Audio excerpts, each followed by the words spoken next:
Is this good? No, but I have watched it twice. Of course you have. And I don't know why.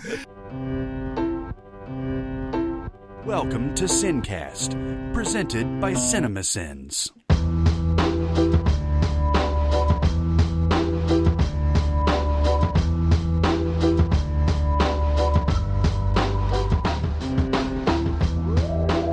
All right, everybody, welcome to the SinCast. This is Chris Atkinson from Cinemasins, joined as always by the voice of Cinemasins, Jeremy Scott. Hello. And from Music Video Sins, Barrett Share. Hey. Hey. Hey. I should do finger guns when I do. Hey, how you doing? Yeah. Is there anything that's making you guys mad recently? I feel like I'm taking crazy pills! I'm as mad as hell! You've never seen me very upset. Lord Jesus! Lord Jesus! Oh, we're going to start out with the rants, huh? You got a thing, right? You got a beef. I do. I'm going to have to describe the situation that happens in traffic. And some of our worldwide listeners may not understand everything. I'm not sure. Maybe this happens in your country too. However, we're far too courteous. Well, at least here in fucking Tennessee we We're are. far too courteous in these days. I'll explain what I mean. There are times when you are in traffic and you are driving down a 2-lane road and there is traffic coming from the other side and one car wants to turn left over your 2 lanes that you're driving. Sometimes you'll be at a traffic light when this happens, and it's a perfect time if there's room to let that person go. But most of the time, unfortunately, there's not. And I'm sorry, if you want to turn left over 2 fucking lanes of traffic, you fucked up. You fucked up. You should have turned somewhere else. And that's the only thing that I can tell you right now. You should have turned somewhere else, or you should find a way to turn around so that you can turn right and not fuck everybody else's day up. But the problem is people feel like they have to let that person because, how are they ever going to turn in there if I don't let them go? And so there is a problem with this. We're in 2 lanes of traffic. One person can say, yes, you can go, but that means you have to have implied consent from the other lane that may not even know what's going on. Especially if you're on the inside lane, right? Yeah. If you are on the lane that can't see the other car trying to turn, you don't know a lot of times. This happened to me Sunday. I was driving down such a road, and there was somebody who came down and wanted to turn left into this one spot, and I was like, you should have turned at the traffic light where you can go down this road and then turn into the big shopping center. Not here, where I think that was mainly for people to get out and turn right onto the road, not for people to come in and turn left or whatever. So sat there, and then we're at a traffic light, and this car's coming, and he wants to turn left, and 2 cars in front of me wants to let this car turn. I'm like, okay.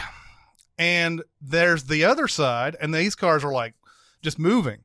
And it's like finally one, okay, I see, you want that guy to turn. And he slows down. The car who wants to turn left then just freezes, just doesn't know what to do. Jesus. Decides not to turn, which in turn makes both of the other cars that are trying to let that person go, move forward slightly. Now there's an entire clusterfuck going on because the car eventually goes, okay, I see that you're letting me go. I'll turn left now. Now some other asshole comes up behind the other guy turning left, and he's like, I want to turn left too, and just takes that opportunity to go. This is why I have a rule. I do not let you turn. No. I don't let you ever. No. You have the same rule? I want to add some addendums to this rule when he's done. I do not let you go because I have 20 other cars behind me that are no more important than you are. I'm sorry if you have to turn left. I'm sorry that you fucked up and you didn't get to the right spot. But you need to find a different way to do this because this is too much traffic for you to turn left over 2 lanes and everything. So I have a rule. I don't let you go, and it's not me being an asshole. I'm just saying that it causes more problems than it causes more problems than you just being courteous and everything. I understand that the whole idea is, look at what a nice person I am. But you aren't really that nice. I mean, you're being nice to one person and you're screwing 20 other people behind you, and you're causing a problem in traffic. Yes. Now, I have a lot of four-way stops in my neighborhood. Mm-hmm. And this shows up at a four-way stop like a motherfucker. The too courteous, right? Do you know how a four-way stop works, right? Yeah. Whoever gets there and stops fully first has the right of way. Right. Only in the rarest of times when you are equally identically stopped at the same exact time does anyone ever need to wave anyone else. Mm-hmm. But in my neighborhood, consistently, I will arrive at the four-way stop second, and this motherfucker is over here waving me to go. Yeah. And I'm out of spite going, no, you have the right of way. If you fucking go, traffic flows better. Have you noticed, by the way, and this, I've seen this too. I've seen this a lot at four-way stops, so especially around the like Nashville West area where I'll be driving from like Best Buy to PetSmart to Publix and all these other places. There's a four-way stop that's in the middle of all that. Oh, that's a fucking clusterfuck. Oh, it's terrible. And it's a four-way stop where there's potentially, 12... There's 12 cars that could possibly be there at any one time because there's a right turn, a center, and a left lane on all of them. So like, yeah, I'll sometimes I'll go up to a stop sign. I know for a fact I wasn't the one that got there first, and that person at the other end would be like waving me angrily, like, and you're like, look, even if I was first and I just kind of like didn't realize it or whatever, it doesn't require that kind of bullshit. It's like, accept my kindness. You're right. Accept my kindness. Exactly. And then, but one thing I've noticed is if you try something, if you try to be aggressive, people are assholes. People will try to do stuff to prevent you from doing that. But if you're trying to be nice, people go out of their way to try to out-kind you. Yes. And so like we get into these little gridlock type of things that happen, and it's very annoying. Out-kind you. I agree. I was going to rant about traffic, but that was good enough. I don't think we need to go on to that anymore. You're going to rant about chicken sandwiches. I'm good. What? The way that was all trending on Twitter yesterday. Yeah. Fuck me. See, look, I go to Twitter to see every once in a while there's that trending story that's very important to know stuff about. But that thing yesterday where everybody was arguing about whether Popeyes or Chick-fil-A or KFC or fucking Boston Market somehow got in there. Oh, really? And then Wendy's joined today. Yeah. And I'm sorry, but this is yet another rant, right? Go for it, man. I'm tired of people thinking that there's only one way about anything. Yeah. And they want to argue so vehemently about it that they're willing to I don't know, they're just willing to antagonize a ton of people over it because they have this firm rule in place that, that Popeyes chicken sandwich is so good that you can't possibly objectively say that the Chick-fil-A one is better and so forth. There was a thing the other day talking about how boneless wings weren't wings, that they're nuggets, and I bet Barrett has some thoughts on this. That I mean, that's true, but it's not worth fighting about. It's not worth fighting about, and I don't care what you call them. Yeah. I'm gonna fucking order those things, man. Yeah. And all those chicken sandwich brands did was sit back and cackle and benefit from all the mentions and impressions. Oh, because you're getting free advertising. And man. Last week I was about to rant about the fucking lunch table memes where it's somebody will be like, "All right, which table are you sitting at?" And they'll lump things together in a completely haphazard way. So one of the early ones had Michael Cera at a table by himself, his name began to trend just because that particular lunch meme had multiple people at every table, but Michael Cera off by himself. I've seen it for basketball. I've seen it for fucking pizza. I'm fucking tired. All you're doing is saying, "What do you like?" Yeah. But you put it in this fucking picture and people go crazy. Yeah. It's nuts. It makes me so angry.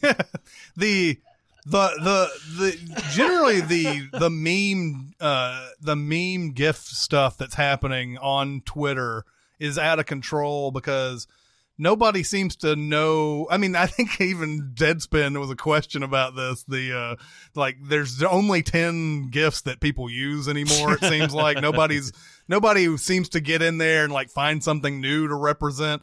And you'll go through a story sometimes and you'll see like 5 or 6 of the same one all in a row and everything. Every time someone is trending that might have died but didn't, they do the Denzel Washington hand to the heart thing. Yeah. Every time. Which is from, do you know what that's from? I don't. I think I looked that up one time. I completely forgot. Training it could Day? be. No, because he doesn't have the goatee. It's either Man on Fire, The Equalizer, the Marathon Man, Universal Soldier. I don't know. I don't care. It's an overused GIF for Yes, sure. it is. Yes, it is. And I try sometimes. Now, I I'll don't tell you always what- make my own GIFs up, but I try. Whenever I Google for GIFs, I dive deep into the results so I can try and find something new. That one that I tweeted the other day of John Cusack in High Fidelity was my favorite GIF of all time.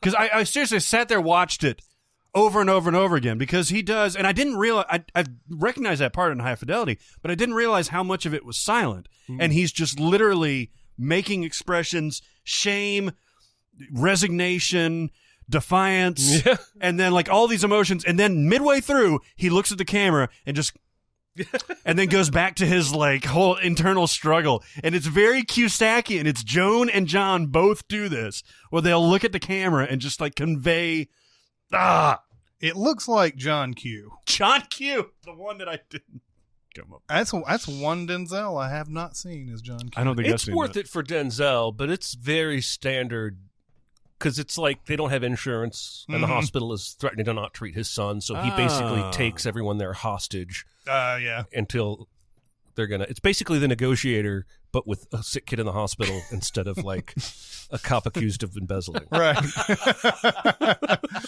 It's like Inside Man, but Clive Owen is playing Denzel Washington. It's like taking an ocean cruise on and there's no boat and you don't actually go anywhere.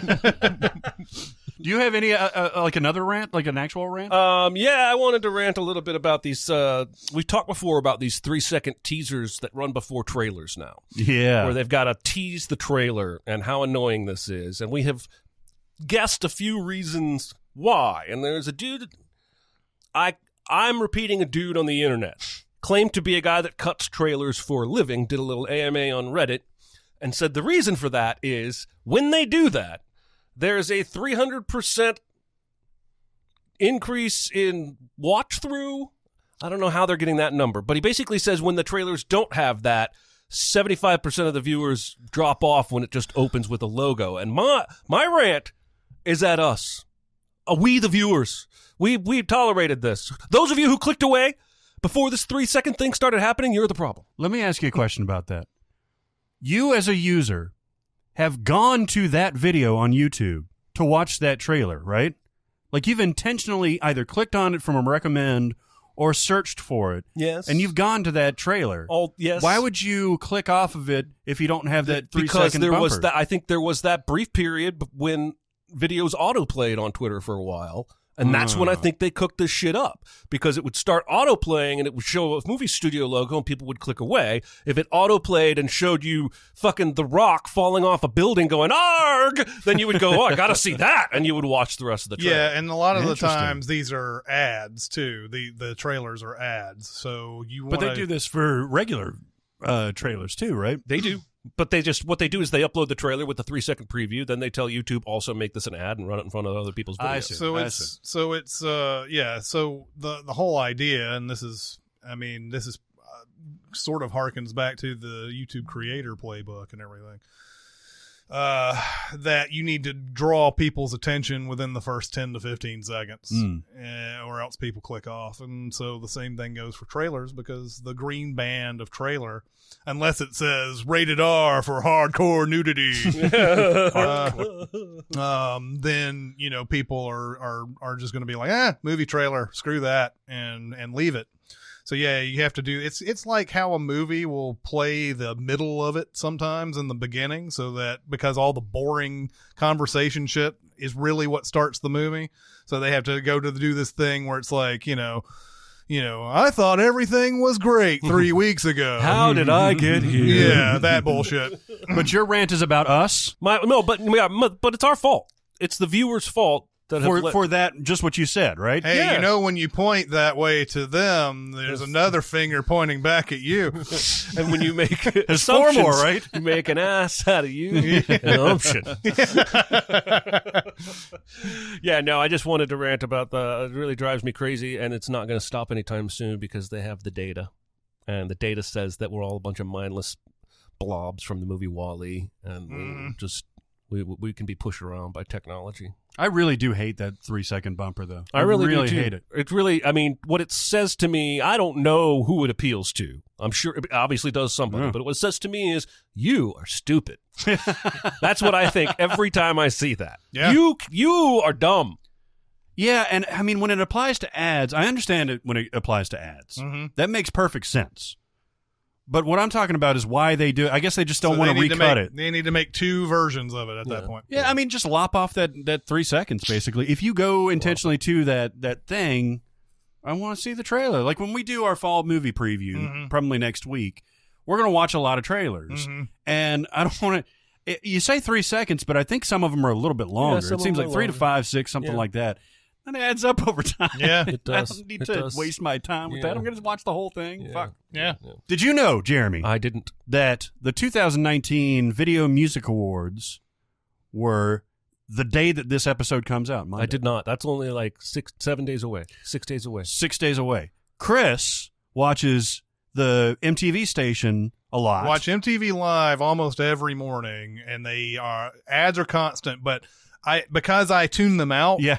I don't know I never know when it's supposed to play, and I'm just like, oh, it must be right around the corner. I know. So what is the point of all that advertising? Because people are going to tune it out, right?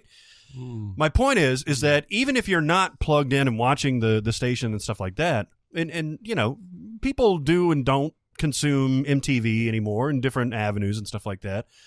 But like it used to be, and this is not a nostalgic rant, I'll qualify that. It used to be that MTV was larger than the channel itself. It was in the public consciousness. Like you knew, just like the Grammys or the Oscars or stuff like that, you knew when the VMAs were, right? And if you had a passing interest in music videos or even just pop culture writ large, because it was billed on performances. It's what the Grammys have moved to now, rather than the awards is moving to the performances. The VMAs have always been about performances of that year, the culturally relevant things, and some mashups, meaning that, you know, Run DMC is going to play with Aerosmith or something like that, you know, that kind of thing. Taylor Swift is going to play with Katy Perry, you know what I mean. I do. It had. I'm gonna TiVo that shit. It is now sunk into cultural irrelevance, even for somebody like me who is as deeply plugged into this sort of subject as possible. I've watched it every year since I think 1994. And it has become unwatchable now. The VMAs or the channel as a whole? The VMAs. The channel itself is fine. Like I enjoy the music videos. I have questions. Yeah. Did the internet and the age of YouTube kill MTV's relevance? No. Hang on. Yeah. Or was MTV only really ever relevant for us, our generation, Gen X and the one that came behind us, and that's why the only shows they ever put out that are successful are real-world ripoffs, which I gravitate towards, or shit like, hey, let's do The Hills again 12 years later. Yes. Or whatever that new show is called. It's not The Hills. It's The Hills Revisited. It's the mountains. Yeah. My point is, my greater point is, I think Gen X is largely to blame. My generation is largely to blame for all of this reboot, revisitation, nostalgia bullshit. That's a part of it, Because it's almost all coming from that era of the shit we grew up with. Yeah, the stuff now, yes, absolutely. Yeah. But that's because they're not going to reboot 120 Minutes, unfortunately. They're not going to reboot the early OMTV Raps. Actually, I think they did try to reboot. They rebooted TLR. TRL? Yeah. They made it TLR. Total Live Request. Well, but it just didn't work. Too long, red. Because the people who would watch TLR would be kids after school. They don't watch MTV anymore. The people who used to watch it after school are grown-ups. They have kids now. They have jobs now. MTV as a brand, though, is much larger than the channel itself. But my point is it is shrunk. The channel itself, yes. Of course, in that medium, too, because it's not streaming on anything else but its own service. You know, Spotify has made audio more attractive than actual music videos. YouTube has made it, you know, commercially or universally, you know, accessible. You don't have to go to MTV. You don't have to wait for the credits to show up. But Taylor Swift is not making videos like that she's making, where she's spending millions of dollars on them for MTV. No. She's making them for maybe awards, but mostly for the ad revenue she's going to get on YouTube when she uploads it to YouTube. Correct. So MTV, just like Rolling Stone, just like Spin, Stereo Gum, all those guys have to be evolving into much more of a facilitator rather than like the landing spot, rather than the hosting platform. And my point about the VMAs in particular is that was really the last place where you could get everything kind of in a programmed, controlled environment. I'm doing air quotes, but like to where you could say like, this is a reasonable summation of the year in music from all the different genres, some little crossovers that are fun. But basically the performances are there. You can say like, oh man, I forgot that came out this year. And oh yeah, wow, that's cool. You know, the performances are good. Now there's really nothing like that. The Grammys certainly aren't that. The Grammys gravitated to more, after David Wild actually got involved with producing the show, they got more to the VMA side of things. And really, you don't have this huge coalition of groups and acts and bands at anything but like iHeart Radio Festival, which gets a ridiculous amount of bands, but it's overkill. It's too much. It's over like 3 days. So yeah, I want a 2.5 hour chunk to say, here was the year in music and music videos. And you don't think it's going to be that this year, or you just think that people have stopped caring and that means something? I don't think it's going to be that this year because it hasn't been for the last 5 years at least. But Taylor's coming back. And I'm going to watch it. I'll watch it every year. And Missy Elliott's going to have a performance because she's getting the Video Vanguard. But I don't think it's going to be anything like what conceptually I think an award show should be in that vein, which is very much like the Oscars. Here's the year in movies. You know, obviously you're not going to have performances besides the best song and stuff like that. But, you know, here is what took place over the last 12 months. And certainly not that anymore. Not related really to your VMA thing, but to the conversation you guys were having about why MTV went from videos to mostly reality shows and everything. I really think that ultimately they made that decision because the reality shows were doing so much better than music videos, not that music videos were doing bad on their own. And I don't think it was because, oh, well, if we play this, we can't be profitable or anything. It's just that they found out that they were so much more profitable when they did that. And plus, remember what it was like when you'd watch videos in the 80s and 90s. There would be usually a 3-song block, and sometimes it would be stuff you weren't with. And if you got a song you didn't like and then maybe another song you didn't like, then you're turning it off. Whereas an hour long of, the Jersey Shore or whatever, those are some characters that a solid audience likes and enjoys for an entire hour, doesn't turn away from the TV.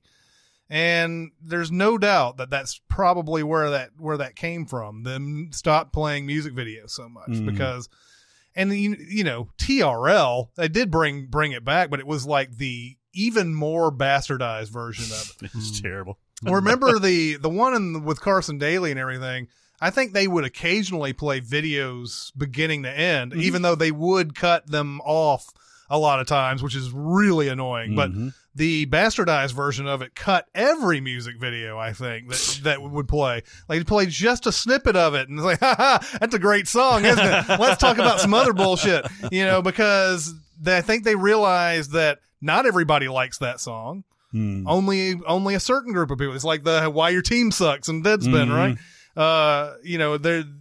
There's a few people who like that, but not everybody does. So let's play a snippet. But the people who are watching know, oh, I don't have to watch this whole thing because it'll be done, and they'll be talking about stuff that's near and dear to me. And it sucks because I like hearing all the songs. there are songs that I will listen to every morning that I hate, but it's a good background thing while I'm trying to get woke up in the morning and everything. So I could sit next to Carson Daly and Fred Durst and argue over who she to first. All right, what are we doing now? Doing some recommends and warns. What do you got? Totes amazeballs. They're great. It won the Academy Award. Oh, for what? For best movie ever made. Can I go first on the recommends? Go for it. Because I want to see if you guys have seen this. Have you watched the Righteous Gemstones yet? I have not. The first episode? No, I was going to wait and see what people said. Okay, well, I'm about to say something. Considering that I like Eastbound and Down and Vice Principals and all that, I'll probably end up watching it. Yeah. So I watched 2 HBO pilots / first episodes this week. Mm-hmm. Succession and the Righteous Gemstones. Mm-hmm. Basically the same premise. Powerful family, lots of money, family squabbles dynamics between the patriarch and the kids. Right? Now, Succession isn't brand new. No, it just started its second season. Okay. I just want to make sure the listeners knew that these weren't both brand new shows. Righteous Gemstones just premiered. Just happened last week as of this posting. Have you guys seen any of Succession? I have not. No. Okay. I heard somebody else talking about this show over the weekend. It's interesting. I heard the same thing. And, if you get a second season on HBO, typically you're doing pretty good. Yeah. It's got good people in it. Brian Cox is really good. Yep. You got Kieran Culkin in there. You got a bunch of people that I don't know about, but seemed like it was... Dude from Pride and Prejudice is in this. Kira ends up with in that movie. Only he doesn't have old-timey clothes on. I haven't gotten to that. I swear to God, he's in that show. Yeah. I don't know if he was in the pilot. He may be just in season 2 then. I don't know. So I'll start with Succession. I didn't like it. I didn't like it because, by the way, both of these, another similarity is that they're all assholes. Everybody's an asshole in this. One is the leader of a big televangelist type of empire, and the other is the Brian Cox character in Succession is the leader of a media conglomerate, very much like, Turner or Fox or something like that.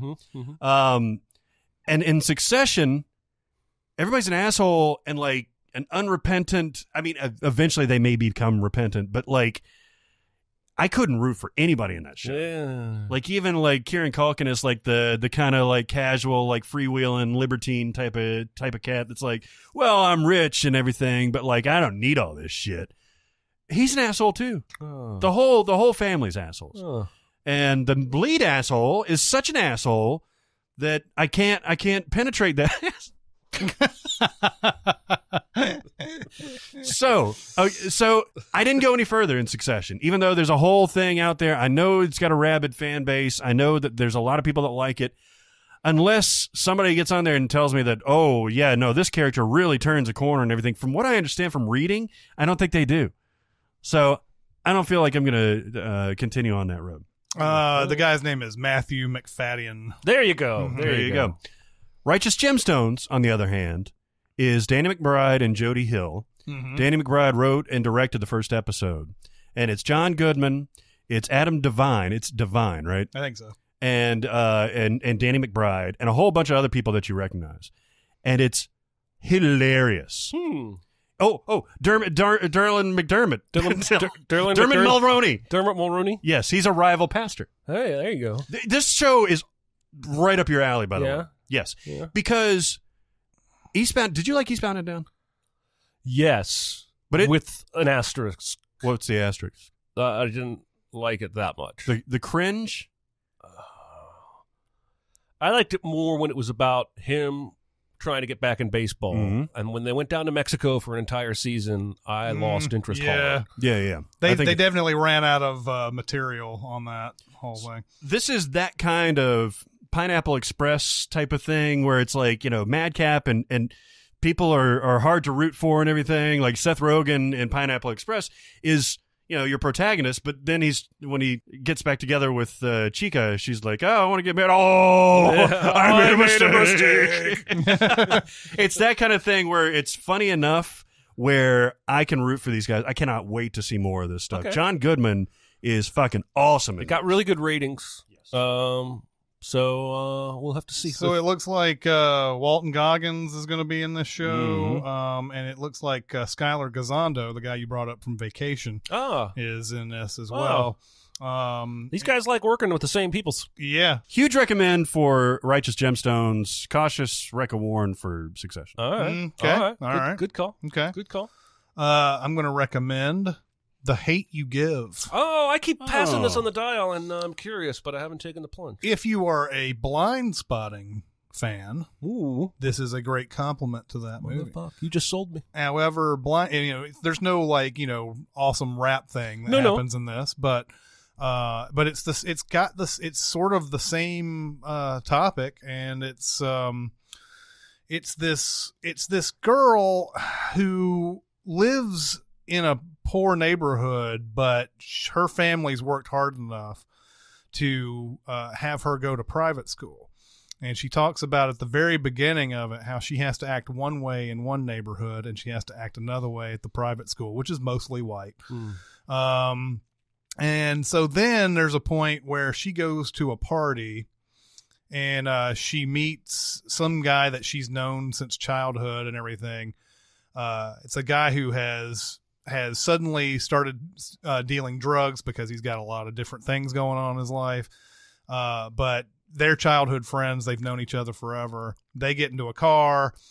He pulls off to the side and he says something to the effect that I've always liked you. And, he tries to kiss her and she's like, no. And he's like, okay, well, we had plenty of time, blah, blah, blah. He gets, he gets back onto the road and then they see the blue and red lights flashing in the back.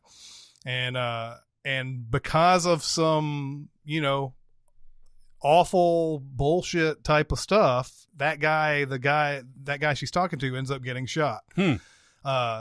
Because of he reaches into his car while he's supposed to be like with his hands up against his car. He reaches down in his car to get a hairbrush. As soon as he gets the hairbrush, he gets shot. And so the movie is essentially about her struggle, trying to keep sort of anonymous in this whole thing. Like the cops know that she was there, and there's detectives who are investigating the whole incident and everything. They know she's there, but she's not being named on the news yet or anything like that. So she's still trying to have to like play these roles when she's at home and when she's at the private school. And much like the guy in Blind Spotting she has white friends who like to act black. And there's her best friend who's played by Sabrina Carpenter, who you may run across. She was in Girl Meets World and is now a big pop star. Yeah, they're on the same basketball team, and a lot of the things that she used to just kind of like accept as part of her start becoming a little bit more like, when she starts acting black, it's like, wait a minute. Then now I see this in a completely different light because you don't actually understand anything about how it's like to be black and everything. And there's a moment where the whole school, like basically, I don't know who leads the charge, but the whole school essentially is like, hey, let's like cut class and protest about that black guy that got shot and everything. And nobody knows this dude. Nobody knows that she knows this dude. And they're all going out like, hey, we just thought it would be a good way to cut class and everything. And the main character walks out and she sees like everybody just like cutting up, having fun. They had the little like, the pictures of the dude and everything, making it look like this is all about some big protest. And she just starts breaking down and starts realizing that, a lot of this stuff isn't cool. I don't want to go too much farther into it because you do want to like get into this movie on your own and everything. But this movie is great. It is another movie that came and went in 2018. I'm not sure how big of a release it had. I remember it coming out. I actually bought it, but I saw it on HBO. And it is an unbelievable compliment to Blind Spotting. Like it's got a lot of the same themes, a lot of the same things, but it's told with a different kind of perspective that maybe if you didn't get something in Blind Spotting, you'll get it here. Man, I'm all over this. I've seen Blind Spotting about 5 times now, and my wife is watching it tonight. Oh, yeah? Nice. She's got a friend that she likes to watch movies with, and I have finally pushed this to the top of her stack. Nice. Because I came in the room and she was like, I was reading this book, blah, blah, blah, blah, blah, and she goes on to talk about how white people, the book she's reading is about how white people don't really understand what the black experience is like. And I cut her off. I was like, you need to watch Blind Spotting. That's what the whole movie is about. But yeah, this is The Hate You Give. The star of this is a girl named Amandla Stenberg. She's fantastic in it. Regina Hall is in this. Really? Great. She's had a renaissance recently. No kidding, She's man. been in a lot of stuff. Anthony Mackie plays a drug lord in this, and Issa Rae is in this. Also, holy shit, that's a good cast. Also, Russell Hornsby, who plays her dad, and there's a whole thing at the very beginning. This movie will wrap you up right at the beginning of it, because it's their father telling all 3 of the kids that live with them, this is what you do if I get pulled over by a cop, and this is what you 3 need to do when this happens, and it'll wrap you up immediately, and you'll just be like, oh god, and it just sucks you in for the rest of it. The Hate You Give. Nice. Nice. Yeah. I'm gonna hit you with a solid Wreck of Warren. Oh, right. All right. I have watched this movie twice now over the last year and a half for reasons. It's a 2012 movie called Disconnect. Okay. And it stars Jason Bateman. Frank Grillo is in it. Hope Davis plays Jason Bateman's wife. Couple other faces that you'll recognize in this movie, and I swear this is the most Paul Haggis movie that Paul Haggis never made. It feels like somebody saw Crash and said, I want to make a similar vignette style movie where all the characters somewhat intersect, only instead of race, this will be about technology. And that's the basic premise, all right? So Jason Bateman's kid, lonely nerd at school, he is talking to this girl, Jessica, on Face Smash or whatever they call it in this movie. And they're talking about how both their parents are shitty and yada, yada, yada. Well, what he doesn't know is Jessica is a fake profile run by 2 other kids in this guy's school. And it's just kind of a lark. And at one point, they send him, like, a photo they steal off the internet of a girl's bare midriff and kind of pulling her underwear down. They go back to playing video games. This is the central story. There are about 6 stories in this movie, and they all cross up. So then the next day, they send him a thing, and they're like, well, maybe, I guess you didn't like that picture that I sent you. Maybe you don't feel the same way about me. And after a little bravery, he gets up and goes to his bathroom, takes a picture of himself naked. He writes in lipstick on his inner thighs, "Love Slave." Sends it back. They, of course, because they're movie bullies, send it to the entire school, and the kid basically tries to hang himself. Oh, shit. Now, the kid that tries to hang himself, Jason Bateman's kid. Jason Bateman is torn up about it. The bully kids, their dad is Frank Grillo, and he's a digital forensic psychologist. He used to be a computer FBI cop, and now he helps people who've been victimized online. And his clients are Paula Patton and Alexander Skarsgård, who had all their money stolen because, this is great, it's neither one of their faults. They're both dicks. Alexander Skarsgård was secretly going to gambling websites and clicked a link he shouldn't have. And Paula Patton, was talking to some guy on social media, and they were flirty, and she clicked a link she shouldn't have, and the dude stole $9,000 or whatever. So the entire movie, they're trying to track this guy down, and Frank Grillo was their specialist helper guy, yada, yada. There's a whole other story about a newswoman who wants to push up the ladder, and she's got an idea to do a story about teenagers who sell sex online. Somehow meets one of them. I honestly don't remember. And she promises, I'm going to interview for your story. We'll blur out your face. We'll change your voice. No one's ever going to know it's you. What do you think? He's like, all right, okay, as long as nobody ever knows. Do the story. CNN loves it. You're getting called up to CNN and the big leagues now. You're a real reporter now. Yeah. And Jason Bateman is her lawyer. Yeah, of course. That's how much thought was put into the intertwining of these stories. Now, Jason Bateman is eventually going to find out that it was Frank Grillo's kid that bullied his son into a suicide attempt, he's going to go over there, and he is going to hit that kid in the face. The kid, not Frank Grillo. Well, on accident. He and Frank Grillo are fighting on the lawn, and the kid comes up, and he turns, and I think there's plenty of time for him to know, but he still hits the kid. And it's this weird think piece. Like almost what I want to do now is watch Traffic, because I bet you it's just as silly as this movie played to me. Because this is just like melodramatic. There's all these long takes of like Jason Bateman like furrowing his brow, looking at his son's iPad, and it's just Traffic or Crash. Oh, did I say Traffic? Yeah, Crash. Well, I mean, Traffic's not that far off. Well, yeah, either. I mean that's why it seemed like it could be.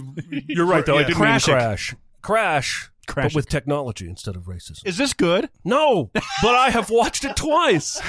Of course you have. And I don't know why.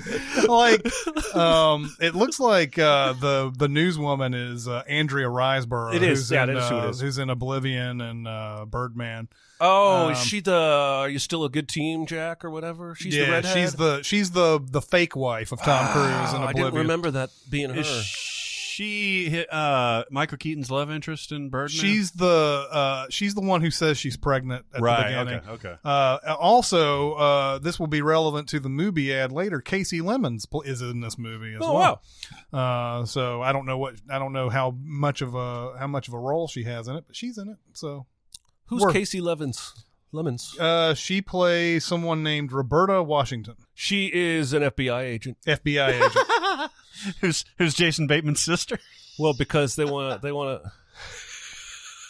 Jason Bateman actually has a cool scene when he realizes the reporter's lying, and he's her lawyer, and he basically says, "Yeah, you're going to need a new lawyer," and he walks out. By the way, I saw Cher. From last week and everything.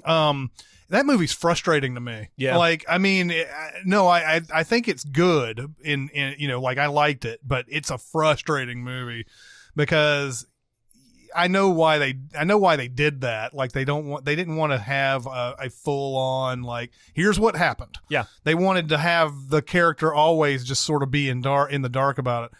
But it's interesting that you watch this and Cher, and they both kind of have some similar type of things, even though Cher is a more serious topic, but the idea of being in school and having your embarrassments sent throughout the entire school and everything is something I'm glad we never had to deal with. Mm-hmm. That's just an entirely different thing. Like, remember, I mean, you sit there and think about the stuff you did in high school. Like, aren't you glad that isn't like being sent everywhere? Yeah, you see it all in movies now, and you see it actually really in real life. I see this all the time. Like, any sort of confrontation, any sort of thing that's unusual, everybody whips out their phone. And so somebody's going to have something of aberrant behavior. And imagine that at school when you know the people and you can send other people that know that person, all that shit. Yeah, you're right. Yeah. It's man, there was this kid in my middle school. Mm-hmm. His name was Ezra. Mm-hmm. He was mean mm-hmm. and skinny.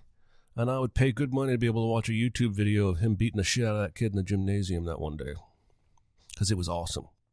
That kid was twice as tall as Ezra, and he picked on him too long, and then Ezra snapped. And it was like fucking Tasmanian devil. Nice. He beat the shit out of him? Oh, yeah. And see, you're right. If that happened today, it would be on YouTube. Mm-hmm. And it would be all kinds of stuff. I also watched this Lifetime movie because the movie I was watching was making annoying noises, and my wife came in and said, "Can you change the channel?" I wasn't paying attention. I was waiting for another movie to come on, and it was just the end of some screechy sci-fi thing.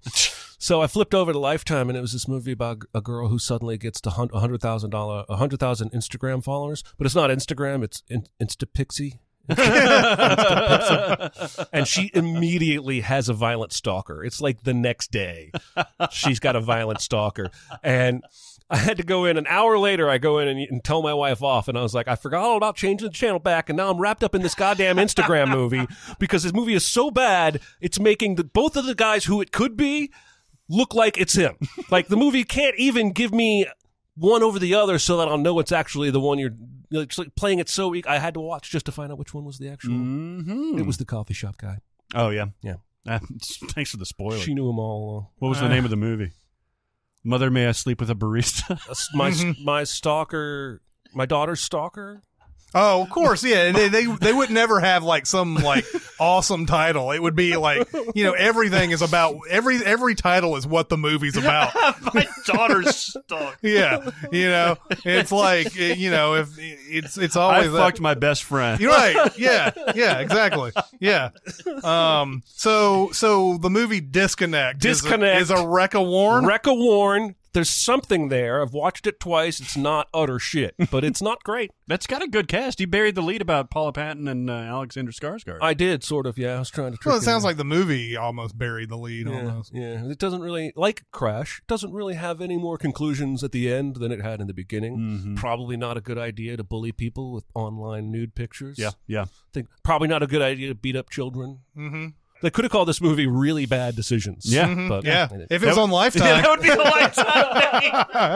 Lifetime. Okay, yeah, it's time to talk about Mubi. Woohoo! Mubi. There are a lot of great things on Mubi right now. Yeah. I was immediately drawn to a little 30-minute documentary called Dutch Angle. Chaz Gerritsen and Apocalypse Now. Fascinated by this. And it's a guy who was the photographer on the set of Apocalypse Now and took all these pictures, and the pictures themselves are in the Netherlands like photo museum or something like that. I don't know what the actual place is called. Apparently, and I saw this at the end of the movie, only 15% of the photos he shot were in the movie. Oh. So like it sort of serves as a function, like if you ever find yourself in the Netherlands, because these pictures are amazing. Yeah. These pictures are great. And a great compliment to like stuff like Hearts of Darkness and everything like that. If you've ever seen that documentary about the filming of Apocalypse Now, because he's got this Chaz Gerritsen guy's got some stories about each actor, and basically his process was he was taking shots of things that didn't actually happen in the movie. He staged a lot of his things. So he had Dennis Hopper doing something, and he actually staged photographs. He staged photographs. So there's stuff in there. You see some of the photos, and you're like, okay, well that didn't happen in the movie. Like there's a scene of Dennis Hopper getting shot by somebody, but he has some stories about Coppola. He said Coppola came up to him and he said, I had a dream about you last night where I was hanging by your camera straps 30 feet out of my apartment window. And then he left. And Gerritsen said something like to the effect that I just had the feeling that since I was sort of on probation, they gave him a 30-day period where like if you screw up, we'll get somebody else or whatever. He's like, he was just trying to get me on edge and everything. And sure enough, at the end of the 30 days, Coppola came up to him again and said, I really don't like you. But you take really good photographs. Nice. And then left. I think I would rather hear the opposite. Like, your photos are bad, but I really like you, kid. Yeah, right? But it's funny because he goes through all these things. He's talking about how Dennis Hopper really took a lot of direction well in the photographs that he took and everything. And he's like, the other gentleman did not. And he's talking about Marlon Brando. Oh, shit. Does he have some shots of Brando? Yeah, there's he gives some story about when Brando gets to the set and everything, and like all the different things that he did during the shooting and everything. I don't want to ruin everything. It's a 30-minute documentary. But he talks about Brando. He talks about Martin Sheen. He talks about a couple of others that were on there. Robert Duvall. Oh yeah. And it just looking at the photographs was fascinating. Listen to him talk about the things that he went through on that set is very interesting. And like I said, huge compliment to Hearts of Darkness if you've ever seen that, and if you're a big Apocalypse Now fan, which 40 years old. Yeah, just got a re-release, right? Yeah, it's got some new Coppola final. I mean, there's probably like 15 cuts of this movie now. There's a lot, yeah. Yeah. But drawn to that that is a extremely high recommend. That's on Mubi. It will be on Mubi when this is released and everything. Another one that I saw, actually I rewatched The Limey. The Limey. nice. The Steven Soderbergh movie that really was in the middle of the sort of the height of Soderbergh. Yep. He had done Out of Sight. Limey came next, and then he was about to do Traffic and Aaron Brockovich and Oceans and all that. Yeah, it's a hell of a run. Yeah. In the middle of that is The Limey, which is a movie that was sort of like not very many people saw it either. Nobody talks about it. Yeah, and I was surprised a little bit to see on the IMDb this had a 7.0. Like I felt like it was a little bit higher than that. Rewatching it, I can see where some of that, like maybe some negative could creep into your thoughts, but I very much enjoyed The Limey. Fuck yeah. Terrence Stamp just completely it's his movie, but he completely just steals this movie. Mm-hmm. It's his to take, and he runs with it. And I think it's the Cockney rhyming slang and stuff like that where he, and it's funny, he'll say some stuff and he expects other people to know, like he'll say something like, yeah, that guy was my China. And she's like, China, what do you mean? China plate, mate. That's in Oceans. Yeah, it's Bonnie Rubble. Trouble! yeah. You're in Bonnie. And Luis Guzman is great in this. If there was anybody who could steal the movie like from Terrence Stamp, it's Luis Guzman. Well, and Peter Fonda's in this. Yeah. Right? Peter Fonda's in this. Yeah, another good reason to revisit it. If you're thinking about him because he recently died, but he's good in this. I don't think it's like a standout performance, but no, it's he's sort of almost playing. He's playing some callbacks to Easy Rider in this a little bit, but he's an evil guy in this. He's slimy. Yeah, he's a really really bad guy. Yeah. He's like oily and like just like the smile is pervasive. Yeah, like there's even a point where he Luis Guzman is talking to Terrence Stamp and Stamp is talking about how that when Melissa George plays Terrence Stamp's daughter in this. Melissa, he relates a story that like when Melissa George walked in the room, Peter Fonda would beam and everything, and he's like, man, I've talked to that guy for like years now, and he never smiled at me, and it's basically that just more to that Peter Fonda character. He smiled because she's hot, yeah, and he's got some other girl in this that's smoking hot too. But the story is essentially his daughter has been killed. He's found out about it. He wants to. He's pissed. He's pissed, and he wants to. He's basically just on a revenge run, and that's what's so kind of like liberating about watching this movie. He's not really worried about getting caught or dying or anything like rescuing anybody. Yeah, right. He's just going in, and he's like, I want names. I want to find the guy, and I want to kill him. And there's that one great shot too, where he goes into like a garage. And the camera stays outside, and you just hear all the pop, pop as he's going through there, killing all the fools. Yeah, because he comes in, he's wanting the name. Peter Fonda's name is Valentine, and he wants this name from this like warehouse or whatever. He goes in and immediately just like starts like attacking the boss of the place, and then all of his heavies come around and they start beating him up, and then they're like basically just throw him out to the sidewalk and say, don't ever come back here. Like, if you're going to trespass next time, we'll love that. We'll love that, man. You see people high-fiving and crap. And then he gets up from the sidewalk and just walks back in with his gun. And you just pop, pop, pop. Hey, man. Boom, boom, boom. The Limey is a fantastic movie. And like I said, it's in the middle of that Soderbergh run there where he had all these great movies.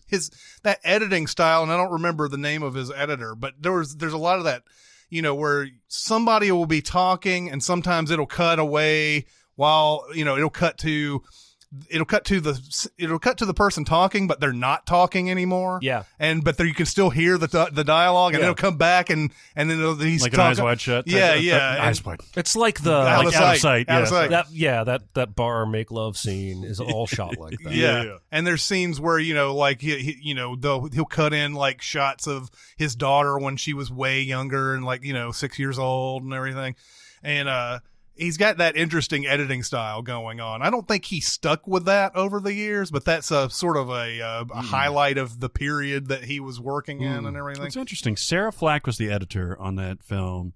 She also did Lost in Translation and a bunch of weird stuff. But not much Soderbergh? No, well, she did Full Frontal. So okay. she was around in that. So area. you can probably just say that Soderbergh wants this certain way, and he tells the editor to do it that way, and that's how it comes out and everything. But really interestingly, shot and edited in that way. Yeah. I would say that movie alone is worth the price of a month of Mubi. Dude, all right. If you've waited until now to sign up for Mubi, you've got the movie that Chris was talking about, the Apocalypse Now documentary with the photographs. You've got the Limey. You've got a movie called Eve's Bayou, which is great too. Yes, I saw that for the first time with this service. Really? Yeah, I remember I was at a theater that played this, and I never got to see it. This is one of the best Samuel L. Jackson performances that you have never seen. Yeah, he's amazing in this. It's not his movie, really. I mean, all the stuff that really happens is because of him. But a very young Journey Smollett is the child actress in this, and Megan Good, who's like 16, is in this. Yeah. But it's about how she gets annoyed at a party that they're having, and they're this very wealthy New Orleans. I don't know if it's New Orleans. It's Louisiana for sure. Yeah. They're very wealthy Louisiana. He's a doctor, and they come from a long line of socialites or whatever and everything. The Batiste family.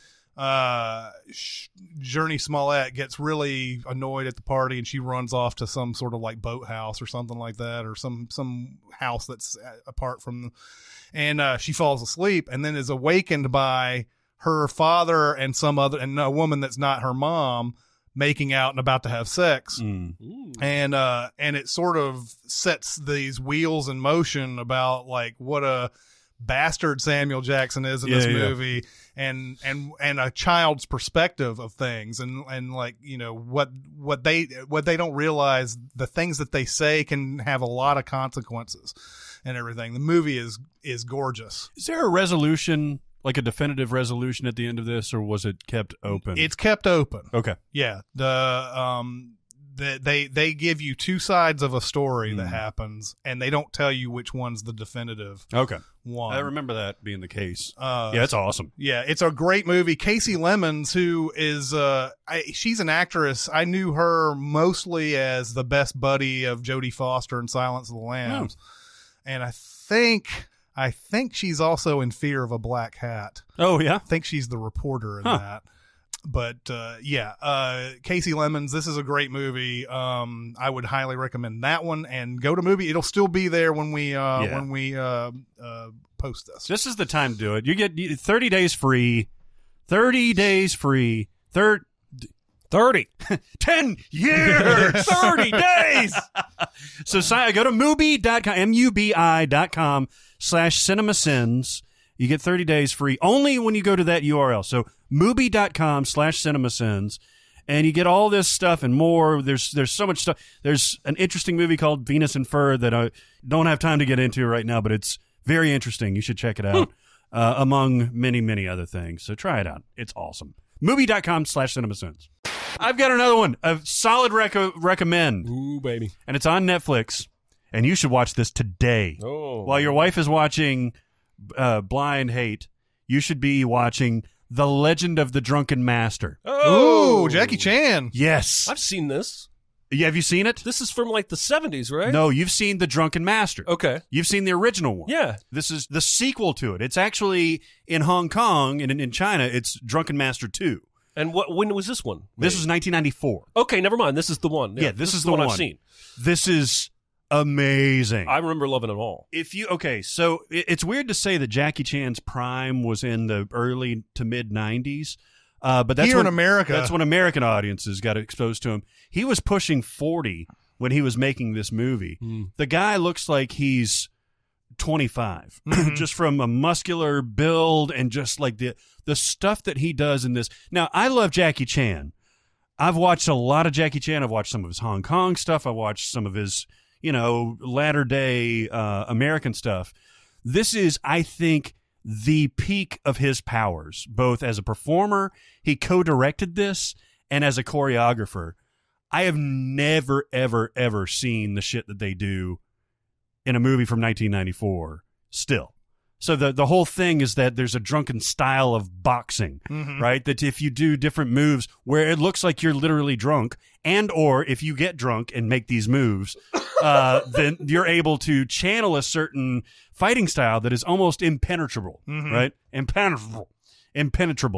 And he's the master of this. And when he finally shows off what this style can do, it's unlike anything that you've ever seen. So, I thought I was just having fun with it. And my son was watching it with me. It was a lot of fun. And then I looked online, and, this movie is universally praised. And, Roger Ebert said that the final fight is one of the most amazing action films ever filmed. Action scenes ever filmed. And I totally believe it's so crazy.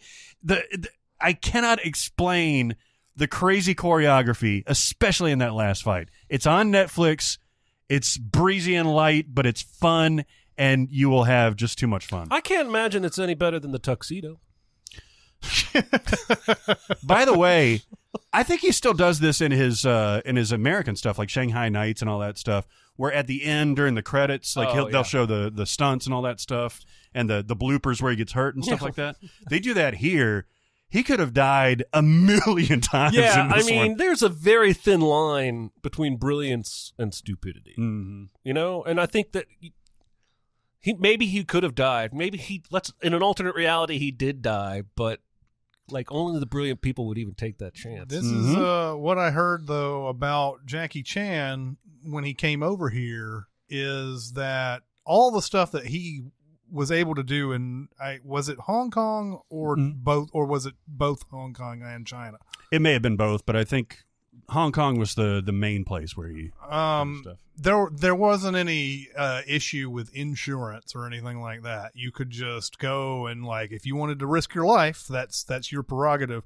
When he came here and did Rush Hour, I think it started to be where he couldn't do all of his own stunts anymore. And they had to give him a stunt double in some spots. I'm not sure if that's across the board, or if he did a lot of his stunts, but some of the really could kill you type stuff, that's what they had to do or whatever. But there's a noticeable difference, right? When someone comes over to America and they can't do that type of stuff anymore. The way the movies are made are completely different too. But they're not as, Rush Hour's fun, obviously. Oh yeah.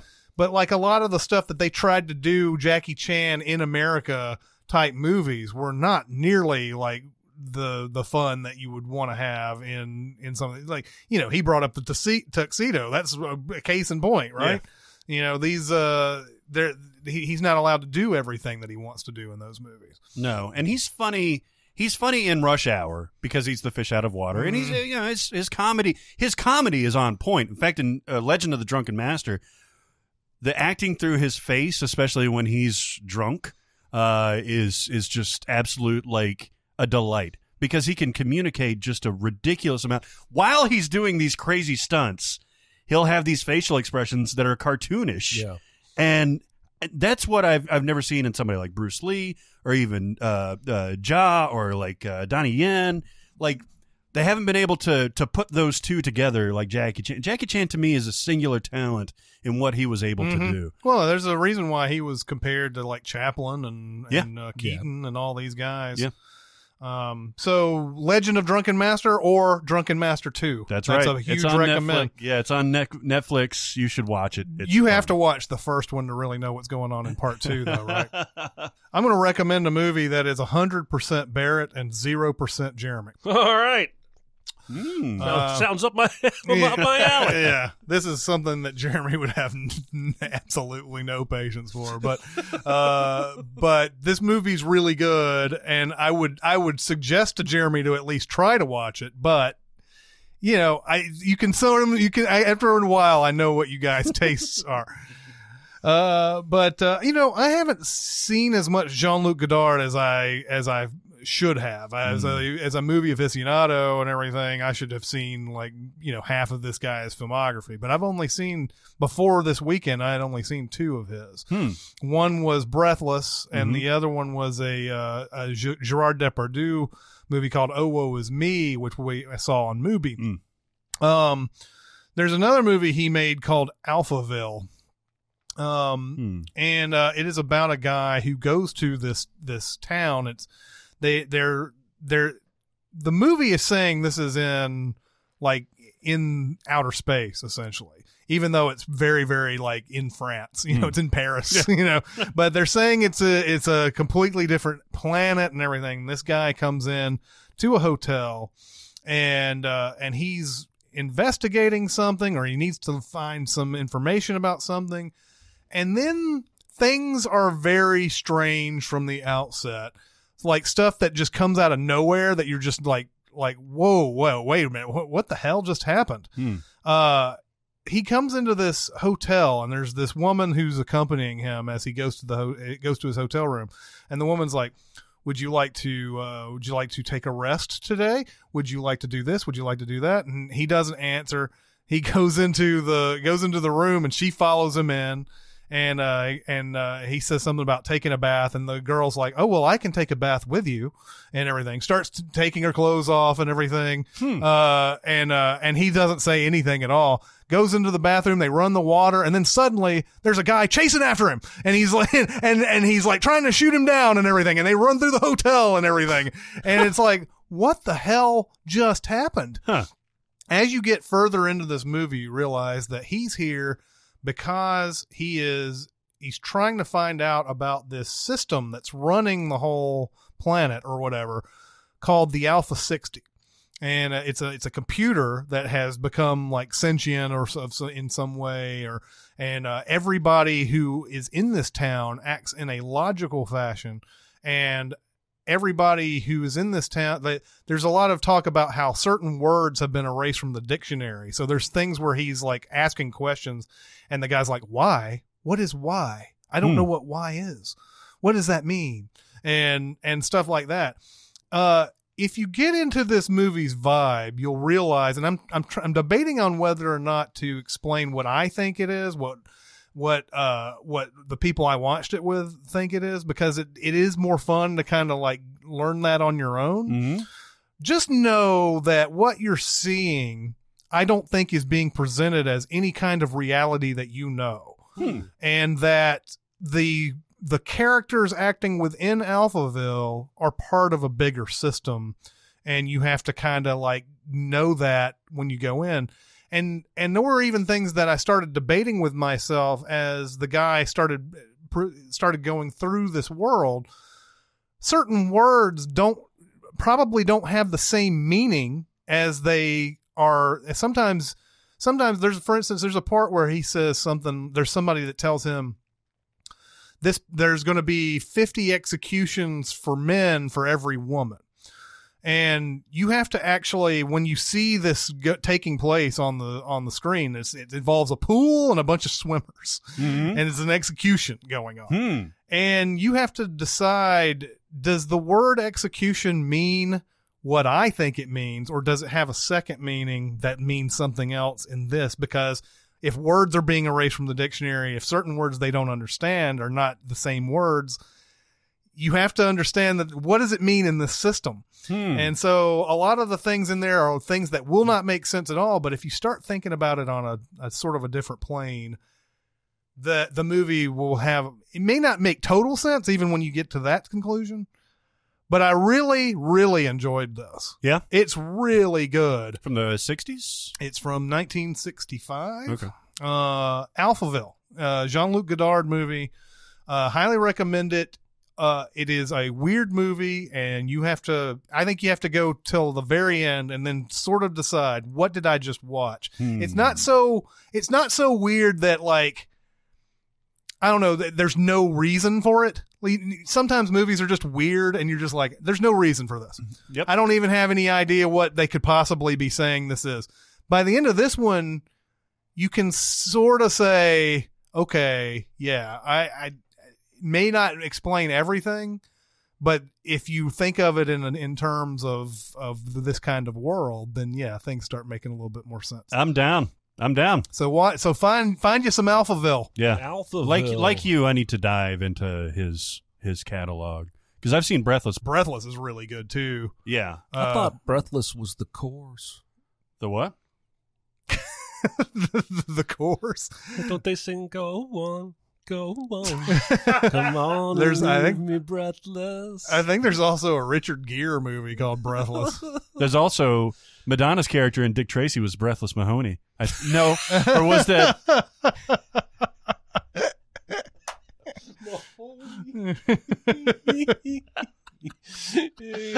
Oh shit! It might be. It's actually a remake. The Richard Gere one is a remake. Oh wow! I did not know that. Probably still not something you need to see. Yeah, it's like I got a 5 point something on IMDb. The Jean-Luc Godard movie has a 7.9. That Breathless is awesome. Okay, so I watched a movie last night. Oh no! I have to warn it. Avengers Endgame. I want to warn it because I want some people to watch it. But I had 2 glasses of wine before I watched it. I will say essentially that warns do become recommends a lot of times. Well, then let's just hard warn this shit. It's a movie from 2015. It's playing right now on Stars called Riot. Oh, I think I've seen this on the... I flip by 2015. I see Dolph Lundgren's name. I see a description of a guy who robs a bank intentionally to get himself thrown into prison so he can revenge on a bad guy. And I'm like, okay, all right. I'll watch. All right, so let me tell you who this stars, other than Dolph Lundgren, who has one of the smallest parts in the movie. The star is Matthew Rhys. Matthew Rhys has been in other things. Yes. Do you know any of them? No. How do you know the name? The ones he is known for is like some Beauty and the Beast movie, a movie called The 11th Hour, and another one called One Shot. Yeah. He's double discount Chuck Norris. All right. Like if Chuck Norris had like a nephew twice removed. We're going to find out that this is like one of his sons or something. Like Chuck Norris has like 10 kids spread across the world and like he's one of them. I'm going to tell okay, because the bad guy, I'm getting ahead of myself. The bad guy is Chuck Liddell doing a Russian accent. Oh no. This is the MMA fighter, right? Yes. So for a time I thought everyone in this movie was some sort of wrestler or boxer. Just because Chuck Liddell was in it and I didn't recognize anyone else. And the entire movie is different scenes of him getting jumped in the prison and beating ass over and over and over. Like he gets jumped in the laundry room, beats ass. He gets jumped in his own cell, beats ass while his cellmate sleeps through it. Then he gets taken into some solitary room and some of the guards come in and start beating ass. Why? Because Chuck Liddell, he's the main bad guy. He's a prisoner, but he runs this whole prison. Yeah. He wears a suit. The guards protect... He wears a suit? Yes. The guards protect him, not the other way around.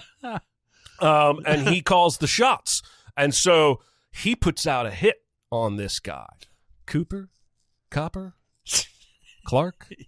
The main guy. No fucking clue. Chuck Norris. And he's put $100,000, anybody that brings me his head, prisoner or guard. All right, yeah. And basically the movie ends in a, can you guess? A riot. Nice. A riot where Dolph Lundgren turns out to have been a good guy. He's an FBI undercover agent. Is he a prisoner? Yes. Okay. And a blonde girl from the women's prison, which I guess is next door. Because she gets knocked out by a woman prisoner. She picks a fight, gets intentionally knocked out, wakes up in the infirmary, picks her own handcuffs, climbs up into the ceiling, and then goes over into the men's prison and does some sneaky shit with cameras and whatnot. The fuck? Gets back in time. So her and Dolph Lundgren are working together to try and help Copper Clark get to Chuck Liddell.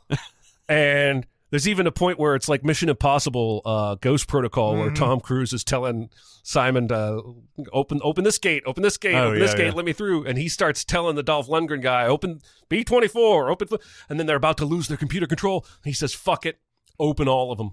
open all the doors, open all the halls, open all the cells, and it's just chaos. It's a riot. And what's funny is I want to watch this movie again and only watch the background fights in the riot, because I bet you they are flimsy as shit. Oh my god! Yeah, because all you're supposed to be paying attention to is this fight with the main character right here. The first time he gets jumped, it's in the cafeteria. I think that's appropriate. And as soon as he beats ass, he sits right back down and starts eating again, because he's a hard ass. That's he's a right. I had the most fun watching this movie. And it's a straight warn. I have not had this much fun since John Wick 3. Only John Wick 3 was awesome. Yeah. And this was awful. But it was so awful. And there's something about Chuck Liddell doing a Russian accent that you can't even know until you experience it yourself. How's his Russian? You should watch the trailer just to. I don't even want to approximate it. Oh man! I don't By even the want way, to try. His name is Copper Jack Stone. Copper Jack Stone. And I kept thinking during this whole thing of the Kaiser Chiefs song called "I Predict a Riot." Oh yeah. like it was like, I think the song predates this movie, but I'm just sitting there thinking like they're watching the movie Riot and they're like not seeing a riot, but they're like, "I predict a riot." I predict a riot. By the way, it also looks like Nikita Bagoyabov, who plays Meyerbeck in Barry, is in this as well. Oh, cool. So I was just looking through all the names. There's a lot of pretty women in this riot movie, prison riot movie. Yes, that's why I say that I think the prisons are next door to each other. Yeah. Because for a while there, I wasn't sure why we were even seeing anything in a women's prison till at the very end it comes together. I don't think that's a thing. I don't think they usually have. I mean, the next door. I don't think so.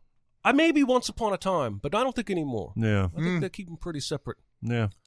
Who knows? Maybe Chuck Liddell, because he's running things, was like, hey, put the fly honeys right next to him. I'd only ever seen Chuck Liddell act on Entourage when he played Chuck Liddell. Oh, yeah. And he didn't do that very well. He didn't do that very well, so imagine. Yeah. So that movie's Riot. I don't know if it's a warn or a recommend, but you should go watch it. I think I probably will. If you have stars, it's on there. I tell you what, you want to have fun, you watch Legend of the Drunken Master, and I'll watch Riot. Okay. Yeah. All right. May end up watching both of those back to back. Cool. You want to do some questions? We got Yeah, time? let's do some questions. do it. Shit. Question. I got something to say. I want the truth. I am listening. Shit. Oh, well, I don't know what happened, but he went. That was a. Are you okay? Yeah, Okay, this is a fun one. What are some of the best or worst character introductions in movies? Okay, so I'm going to go with Colonel Kurtz in Apocalypse Now, the Marlon Brando. Man, you can't get any better than that. Yeah, I think you just hear his voice at first, and then we finally see him come out of the shadows. He goes, Yeah. Bacala, You speak Burmese? Yeah. But that's a good one. The Joker in The Dark Knight is a great character Excellent. introduction. Yeah. Yoda in Empire Strikes Back is a great character introduction. Which time? Like before he reveals himself or when he reveals himself? We are introduced to Yoda before we know who Yoda is. Okay. And when he is fucking with Luke, when he goes to the Dagobah system and everything. Honestly, that was the original title of that movie, Fucking with Luke. Yeah. Oh, yeah. Looking? Yeah. That's someone you have, I would say. Fucking with you, I say. Sean Connery in Untouchables is a great character. I almost wrote that one down. Yeah, because he's just doing a regular beat, and Kevin Costner runs into him while he's doing his beat and everything. And there's that line that you love in there where he's like, how come you don't know that I'm blah blah blah? And because he told him that he was whatever officer. You're a treasury officer. You said so yourself. Yeah, and he goes, and then he says, "Who would claim to be that? Who was not?" and so then Connery sort of becomes the heart of that whole movie too, which is so crazy. Because Connery's like, you're not doing this the right way. You got to go in and kick some ass, man. You can't just do this process shit over and over. Then he turns to the camera and goes, "How many people want to kick some ass? I do. Is this Sean Connery's best performance? Ooh. Well, there is Medicine Man. There is Medicine. Yeah. I mean, the Bond stuff is the Bond stuff, but it's not. This is up there. I would say yes. And I haven't seen everything. And remember, Sean Connery's in like 150 movies, but he's good in Hunt for Red October, but he's not acting like he is in Untouchables. Yeah. I think he's really like with it and on board, and that he's in 94 different things, by the way. And The Rock, he's just kind of playing off of himself. The Untouchables, he looks like he's really like engaged. Yeah, it seems like he's really acting. Yeah. Acting. One other one that I put in here, and I haven't seen Devil in a Blue Dress in a long time, but I believe Don Cheadle's character comes in when Denzel Washington's getting his ass beat. We don't even know the mouse character that Don Cheadle plays at this point. And so like he's getting in a fight and you're like, oh shit, Denzel's dead, right? How's he gonna get out of this? And then like you see a gun just show up behind the guy who's wrestling him and everything. And Don Cheadle's like, you want me to shoot him easy? You want me to shoot him? You want me to shoot him? And I think it's the first time we ever see him in the movie. That's a great introduction. Yeah. I did have one worst. I couldn't think of very many horrible ones. But and I'm not even sure if this is the first time we're introduced to him, but J. Edgar Hoover in Nixon, the Bob Hoskins. Bob Hoskins is playing J. Edgar Hoover in that. And we are introduced to him, as this, I mean, Oliver Stone seemed to have a real problem with his gay characters. Like either in Alexander, he like ignored most of it, or in JFK, it was like some sort of sideshow type of thing. And in this one, it's kind of like, oh, look at him. He's such a pervert. He like puts this little thing in his mouth, and his butler guy goes over and goes over and takes it out of his mouth. They kiss and everything. And it's done in this real salacious way. And there's even a guy next to J. Edgar Hoover who's like, oh my God, all this type, it's a terrible character introduction. J. Edgar Hoover, I want to see like an actual, like, maybe not even-handed introduction. I mean, I guess the movie J. Edgar, but that movie's not very good. That movie was not very good. No. But a more even-handed thing than that. You gotta, this is the guy who's like putting files out on everybody and everything. He's much more than just like introducing him as this like perverted, like I'm going to, there's just the way he films it is like, look at what a fucking pervert this guy is. And it's like, fuck you. This guy does not do subtlety very well. No. I didn't see the part of the question about worst. It's a hard one to come up. Huh? I've got the worst. You got it. I only wrote down ones that I thought were awesome, but I was trying to stay off the beaten path. So my first one, my best one, is Mary McDonnell in Sneakers. Yeah. Because they need some extra help. He's not smart enough to understand the math conference he's going to have to go to. And they're like, hey, who do you want to go with us, me or this guy? And he's like, I was thinking I'd take Liz. And everyone in the group stops and turns like, and so you as an audience member know already this is someone important from the past. And then he walks into the piano studio and sees her sitting there, but she's not moving, and her shoulders aren't moving, and it's playing the sweeping boom as he walks around the piano and sees it's this tiny little girl playing it, and she's the piano teacher. My father was a piano mover. I just thought that was a great introduction that kind of throws you off kilter a little bit. Yeah. And then let's see, Syndrome in The Incredibles. Did you want to say something about her? This is the part where he asked her to go to this conference that Donald Logue is doing his conference or whatever, and she's like, we are not getting back together. And he goes, hey, don't flatter yourself and all that. And then she's like, and then she says, pick me up at 9, I think. And then she walks off and he's like, yes. He loves her. I like Syndrome in The Incredibles because it's almost a full halfway through the movie before he shows up. Now, he showed up as Buddy earlier. Oh, okay. I got you. Yeah, basically, when Mr. Incredible goes back out the second time to the island, he's in the conference room waiting for a meeting. And then the conference room's pulled apart and there's the monster. But immediately, Syndrome's like, he's bigger.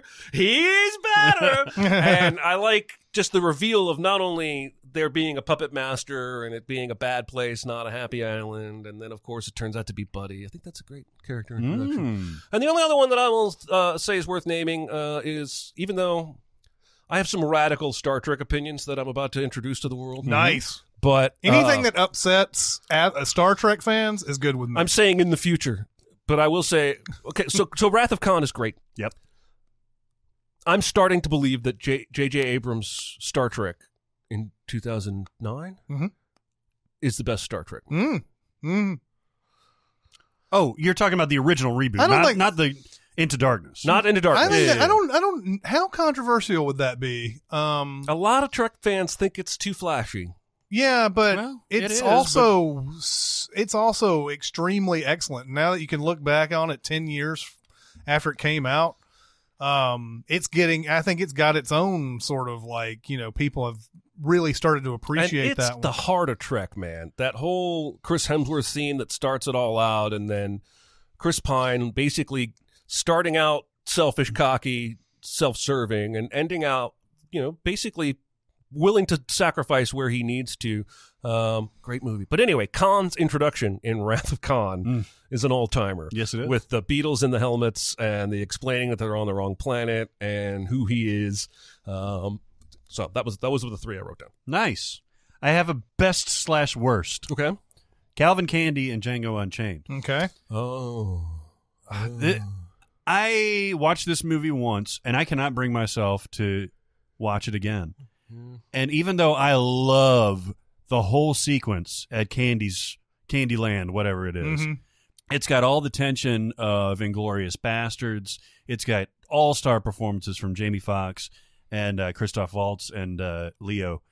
But the intro, when they walk in, is almost an iconic shot at this point, where it zooms in, quick zoom right on Leo, and he's got the cigarette and everything, and he's like, he tips his hand. It's a gift, basically, right? Yeah. Before gifts were gifts. But it's in the context of this fight between his two slaves, or two of his slaves. Yeah. That I can't stomach. I know that's the point of the movie, but I just can't stomach it. So the scenes that I have watched since then have been when they sit down to dinner and all that stuff, and all that is great. And it's a great introduction. It's a great introduction in context to show you how evil yet charming he is. Sure. But yeah, so that's kind of the thing. It's hard for me to believe that Tarantino, I think what he cared most in making this movie was the revenge aspect. Yes. First and foremost.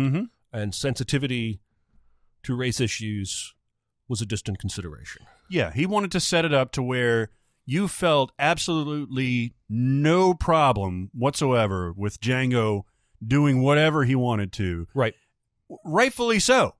But I don't think he had to go to those lengths that he needed to go in the movie. Now, I understand reality is a different thing. Yeah, but sure. I think knowing Tarantino, he researched that so well that he had to include some of those things in there. I'm of a completely different mind on that. I mean, not that I can just watch that movie with impunity, and I haven't. And I think it's not his best, and it's like one of his. I'd put it at the bottom actually, and it's and it's still good. But like that type of thing, when they put it in movies, a lot of times it doesn't bother me in the sense of, it's hard to explain, right? Like it bothers me, yes, that really happened, but that he put it in the movie doesn't bother me. Right. I think that when you put in stuff that really happened, if he had invented that, then we start having sort of a kind of a talk about like, okay, did this need to be in here? But I think that, sometimes, you don't need to have that much stuff to get the point that this guy needs to die and everything. Yeah, basically you're saying the same thing, basically. Like we get the point. I'm fully on. I want to see him beat ass much more than I want to see why he's beating ass. The worst introduction of all time. I'm going to be hyperbolic about it. Suicide Squad. Oh, Jesus. Every character in Suicide Squad. Yeah, well, anything where they require the name of the character to be splashed on and the stats. Yeah. Country of origin. And a new musical cue for each. That movie, that's the thing I remember most, is it has like 6 major songs in like the first 7 minutes. Like every time we switch over it, you don't own me. Yeah. We switch to somebody else. Right. I mean, we watched it when it came out in theaters, and then I watched it to Senate, and I haven't gone back to it, even any of it. Like, I've gone back to Justice League just because it was on. Yeah. I haven't gone back to Suicide. But it's weird because that movie left such a bad taste in my mouth that I think it probably impacted my initial viewing of like Because that came out before Batman v Superman, didn't it? No, it came out after Batman v Superman, before Justice League. Okay. I thought, okay. Well, anyway, I'm excited about the James Gunn one. Sure. I think I will be able to go in with a clean slate. The first one is not going to give any baggage for me. That first one is bad on a level where, and it was like hard to sin it even. Yeah. That's how, not hard as in coming up with material, but how much you had to pause it to stop and go, this is wrong. This is ridiculous too. I every time Suicide Squad is brought up, I think of things that we wrote about it and just stuff in there that they threw in that it's like, this felt like an idea they threw in and didn't develop it, but they kept it in the movie and they didn't realize why it was there in the first place.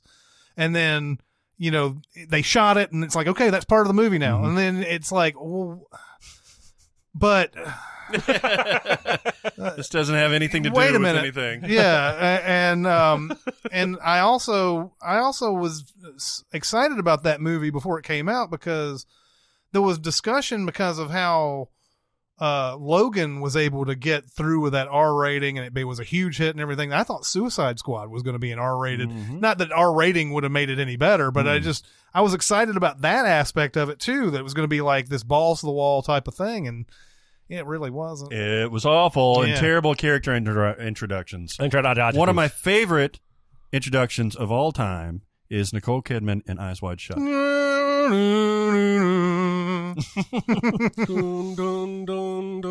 It's genius. I went back and watched it. I've seen this movie. I may have seen this movie more times than any other Kubrick movie besides The Shining.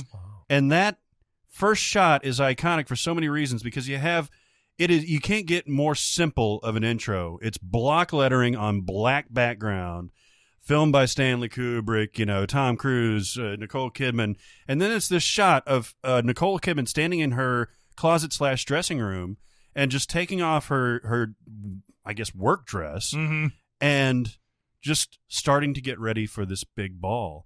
And it's such a stark introduction because it probably lasts 3, 4, 5 seconds or something like that before it goes into the title card of Eyes Wide Shut.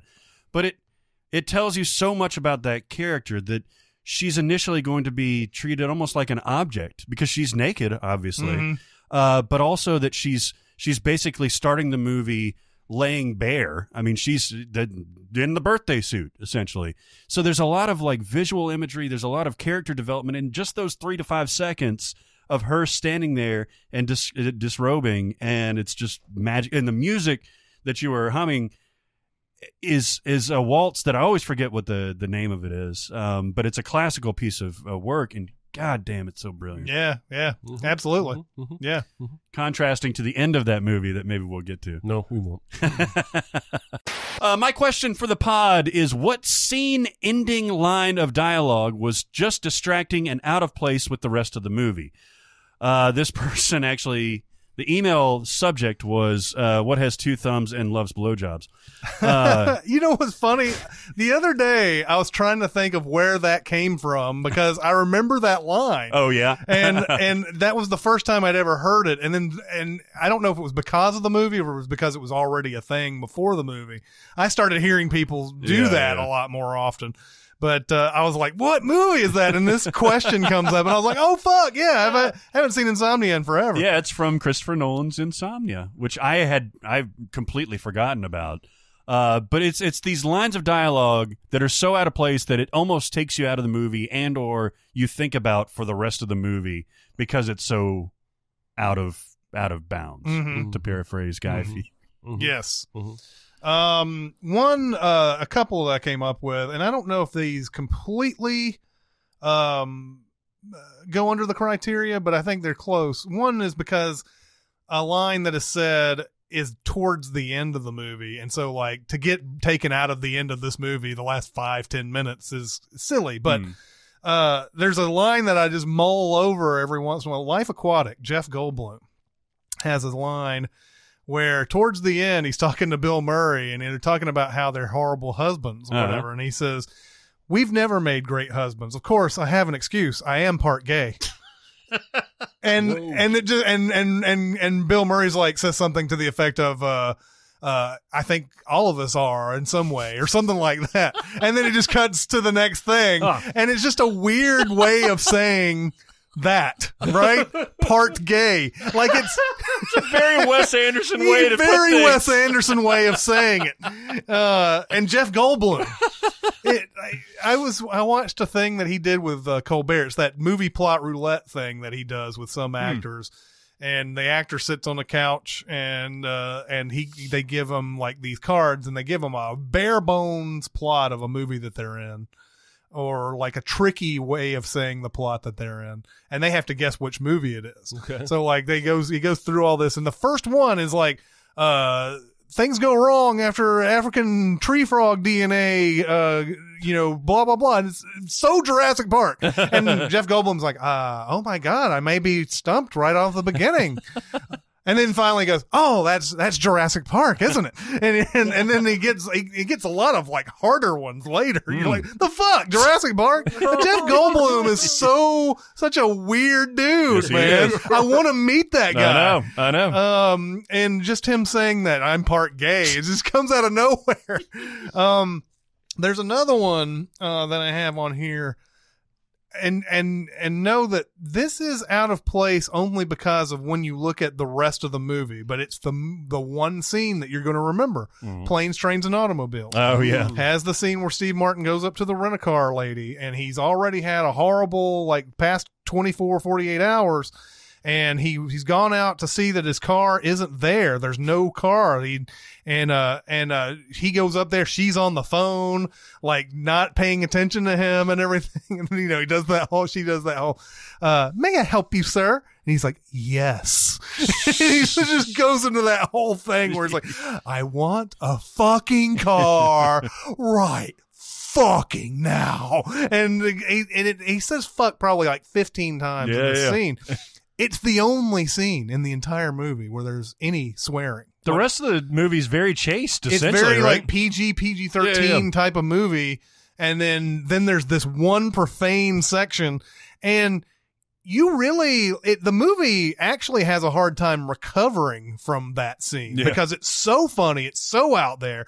It does get to the heart of it after this, because Steve Martin does go through that whole thing where he reunites with Candy and he realizes that John Candy's wife is probably dead, and he's been talking about her in a way that he didn't realize was in the past tense, or that he was trying to cover for the fact that she was dead, and he didn't have anybody to go home to.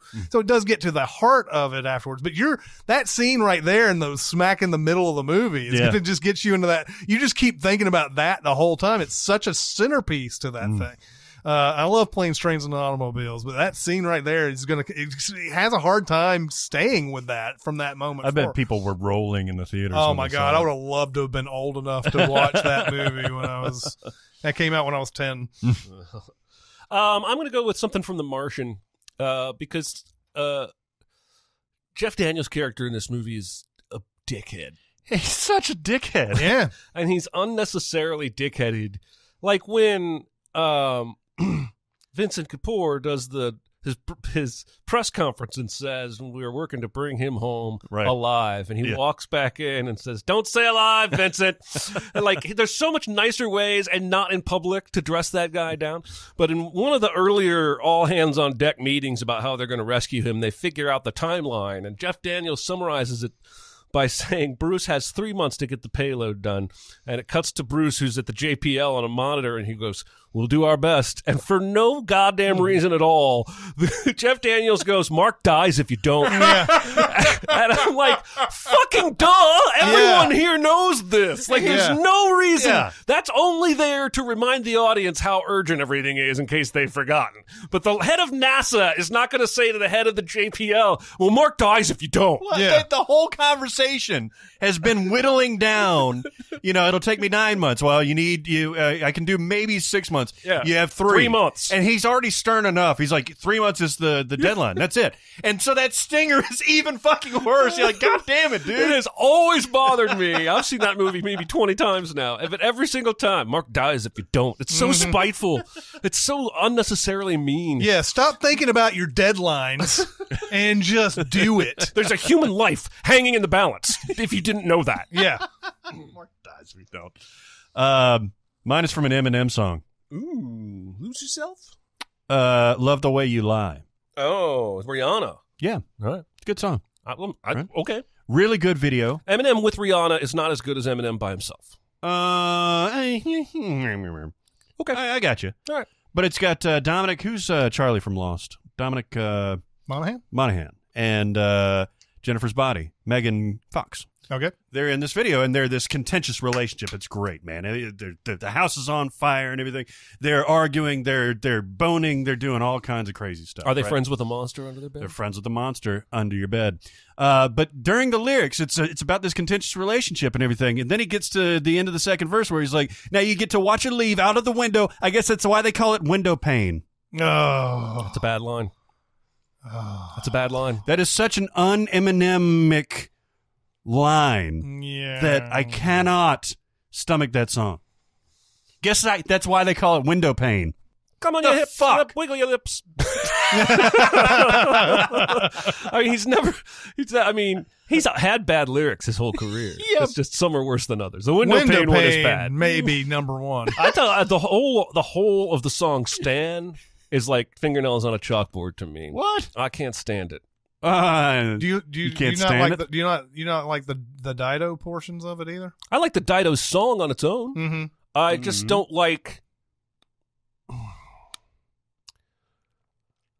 Okay, you know I'm an Eminem fan, right? Yeah. You know I got his back more often than not. Mm-hmm. It just remember how we were talking about Taylor Swift Mm-hmm. and how there's just a little bit of a you kind of do think you're awesome though. Yeah, right? yeah. I feel like that's Stan the entire song. It's like I'm going to make myself look good. I have fans that are obsessed, and they're so obsessed that they do crazy things and die, but I still return their mail.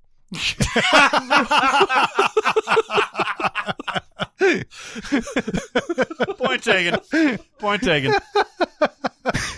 What is an example of a plot point in a movie which does not appear in any other movie ever made? Now, this is an ambitious question. Okay. But I think we have some solid answers here. Yeah, and it's ambitious mainly because you can come up with something and then there'll be some asshole out there who's like, no, I saw that movie in the movie like, Madeline or something like that.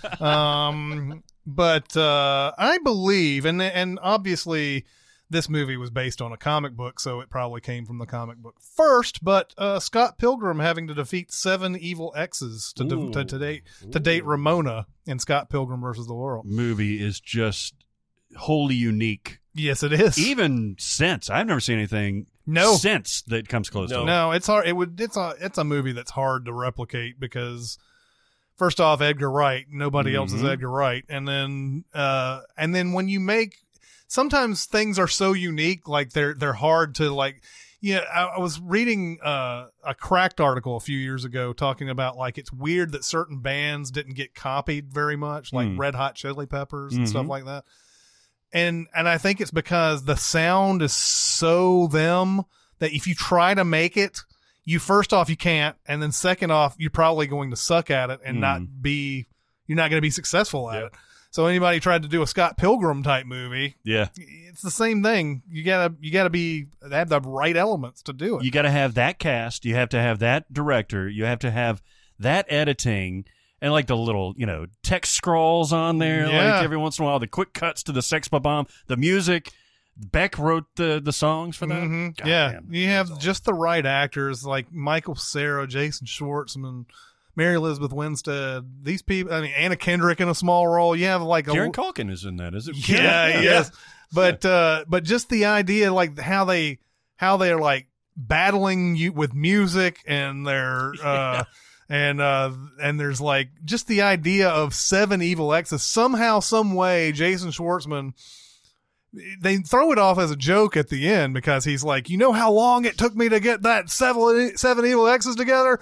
Like an hour or something like that. And somehow, some way he was able to magically make them, a part of this video game. Yeah. Even though they don't really explain that. And you don't have to. If they explained it, it would be shitty. Yep. But like just the idea that they are magically drawn to fight him and they have to fight him so that he can date this girl. That's never been done. No. You also have Superman hooking up with Captain Marvel. Yes, you do. Mm-hmm. That's the old Superman and Superman. Yeah. That's Uglies. the not many people remember Brie Larson's in that movie. Yeah. Oh God, she's amazing in this. Yeah, movie. She's great. Yeah, There's a ton. There's a million people in this that you don't remember. There's that whole thing with I think it's Thomas Jane and Clifton Collins, who are those like cops who come in and they talk to Superman. Brandon Routh. Yeah. The vegan police. Yeah, the vegan police. And then like it says here on Thursday you had gelato, and he's like, gelato's vegan. He's like, that's milk and eggs, hombre. And then he goes, you had a chicken parmesan, and he's like, chicken parmesan is vegan, right? Yeah. And you have that awesome Chris Evans cameo that's in there too. Captain America's in this movie. Oh yeah, that's right. But the Chris Evans thing is awesome too. Yeah. That movie, God, what a great movie. Yeah, it is. Yeah, it is. It's good. Mm-hmm. It's good. Yeah. I almost went with Neo dodging the bullets on the roof in The Matrix, and I think I could make an argument for almost the whole of The Matrix being a wholly unique plot point, except that there have been other movies and stories about the world we live in is a fiction pulled over our eyes. But at the end of Matrix Reloaded, now there's a renaissance these days for Reloaded and Revolutions. There's a lot of people, of course, saying these movies are better than you remember. Some people even thinking it's better than the first. I don't agree with any of them. No. I still enjoy 2 and 3. I do. There's lots of good stuff there. That fucking staircase fight in Reloaded and Superman fight at the end in Revolutions, A++. But 2 is better than 3. On some days. Really? There's that. I derailed you. I'm sorry. No, but that final third of Revolutions is still better than any Superman fight ever filmed by Warner Brothers. When he and I agree. Mr. Smith throw each other around, and then that fucking slow bubble water punch thing. Anyway, at the end of the second one, he's broken out. He's not in the program anymore, and he's not hooked up to the machines in the ship. He's walking around the caverns of the bombed-out Earth, and the Sentinels come in, and he just puts his hand up like he knows, because he can feel them, and he fucking knocks them things out with his brain power. Yeah. In the real world. Yeah. And I left that theater, my mind was boggled. Yeah. Now, none of my theories came true for 3. I had theories. I had wild, wild theories. But what's so amazing is that they had built this universe and shown you 2 full movie stories now in this universe and still had an idea that could blow your brain. Yeah. Mm-hmm. That's impressive. Didn't 3 come out like just a few months after? 6 months later. Yeah, it was the summer was Reloaded, and then November was Revolutions. Wow. I mean, some of that is a good thing, I guess, at the time, but this is one of the... They could use a little bit more planning. Those movies are some of the first, I remember being like, they used to just schedule big movies for midnight shows. Now it's common. In fact, Thursday at 7, a lot of times you can watch movies now, and they include it in the weekend. That's very sneaky. Mm-hmm. Yeah, I remember those 2, and I remember, I think it was Revolutions. We had at Hollywood 27, we had a midnight show of it on Friday, and one group of people took that very literally, and they thought that it meant when Thursday was over, midnight Friday. Oh, Jesus. And which nobody in the fucking world it took me a second to even figure that out. Does. And every time I've had a complaint like this, these are the only people in the parking lot. Yeah. And they don't realize that they don't have backup. They don't have anybody that's arguing in their favor here. It's just you that came up with this. had one a long time ago with 101 Dalmatians at my old theater, the remake, the Glenn Close 101 Dalmatians. The opening weekend was huge for Disney, and they said, "Oh well, shit. We had shows that were at exactly 6:00, and some people forgot that that's a night show, not a matinee. The matinee was at like 4 to 6 or whatever, or 1 to 6, and so like they changed it the next week. Disney themselves changed it. They said, all right, we're just going to have them at 7:00 now. There's no 6:00 and all that. And the next week we had people coming in at 6. They were the only people who came in at 6 because they looked at a Sunday paper or something like that. And they were like, we're here for the 101 Dalmatians. Sorry, it's at 7 now. And they were like, but it says in the newspaper. It doesn't, but I'm sorry that you came out here. I know that you probably looked at the Sunday paper. Don't acknowledge. They never acknowledge that. And it's like, it just says it in the paper. Yeah. Just says it. And you're like, I don't know what to tell you. Do you see, there's no other people around. There's nobody else backing you up. And actually there was one other person came up and drove up and was like, oh, do you have 101 Dalmatians at 6? And I was like, no, sorry, man. They changed the time. Oh, okay. And drove off. Meanwhile, this family, of course, you don't want to disappoint people, but there's nothing you can do. Yeah. Just hang out. And I just hate that. Like people get pissed off at you about that stuff. Same thing with that midnight show. It's just like, they're like, this is false advertisement. Like, we really wanted to false advertise that we had a show we weren't playing. That's right. How do we benefit from that? By the way, we are going to get another live action 101 Dalmatians. Just with actual puppies? With actual Dalmatians? With Emma Stone, that's all I know. Oh. Called Cruella. Oh, is she playing Cruella? Mm-hmm. All right. Like Glenn Close, she didn't do a good enough job. We gotta redo this. There you go. She's gonna have some straight cash on me. Sure. Mine is one that we just saw recently, and I love it. It's the fight underwater in John Wick 3. Nice. Where the bullets droop. Yes. It's so awesome. Yes. Because we had just talked about this fairly recently. Freaking movie shows bullets whizzing. Every movie would have shown them having this gunfight in the hot tub and like going, breaking out the shit. No, not John Wick 3. They fire point blank and it goes. Oh my God! It's like watching erect penises fall one at a time. Yes, it is. It is exactly like that. Oh my God, dude! If John Wick 3 is my favorite movie by the end of the year, then something really it blew my balls off. Yeah, it's fucked up. To quote my favorite movie reviewer. But and then he figures out within like a couple of seconds, he's like, okay, well, I'm going to swim up to you and put them right into your neck. And I love it so much. Oh my God. Of a movie with a million surprises, that one stuck out to me because it's just such a funny visual. Yeah, I have also never seen a horse used in hand-to-hand combat quite the way. Oh, that's true. Yeah, this movie has a dozen that you could answer this question. That's right. And the other, I'll throw in the Burj Khalifa scene from Fallout. Because it's a Ghost Protocol. Yep.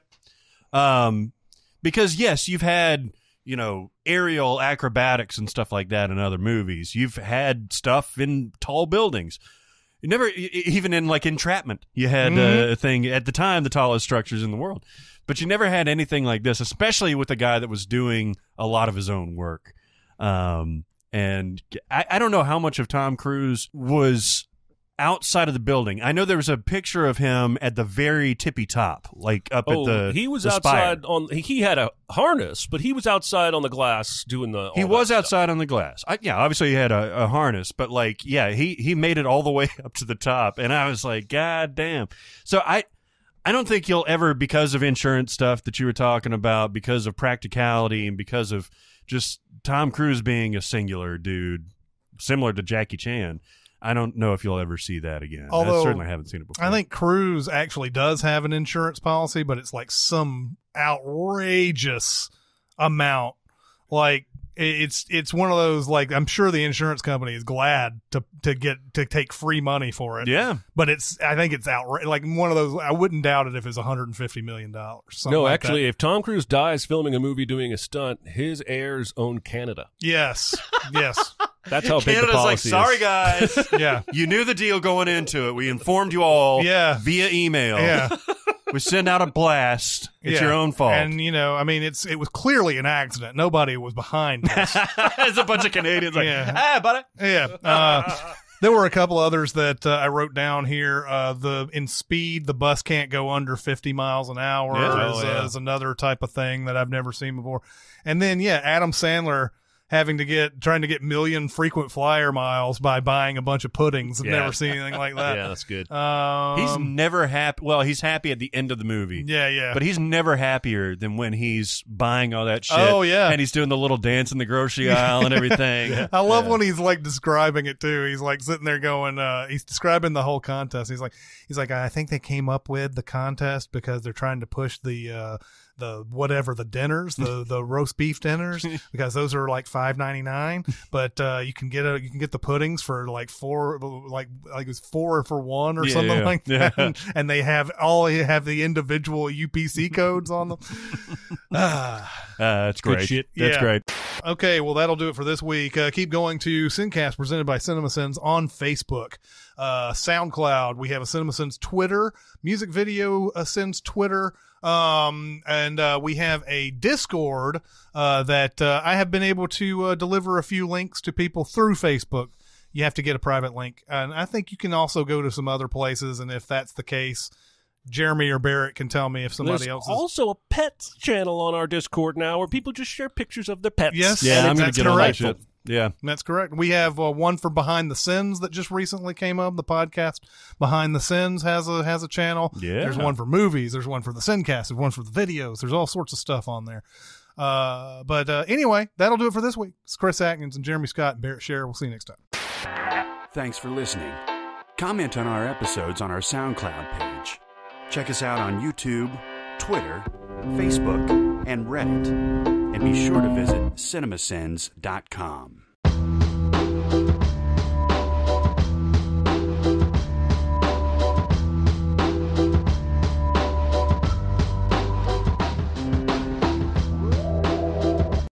When I'm singing along with the Taylor song, I'm usually doing something annoying on purpose. Like that. Like, you need to I calm need to calm down. down. Because she sings it so down. I wrote a sin about this where it's like like, can he just stop? Can he just not? I was like, take the most annoying traits of a person and make it into a song. That whole album so far, I like the songs. Like, I don't have any problem with them, but all of them have that sort of quality to it, right? Yep. Like I'm kind of above it all, or I'm making fun of myself, but she's making fun of herself in that Taylor way. Mm-hmm.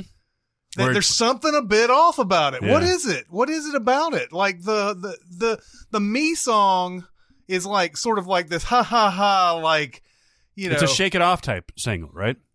Yeah.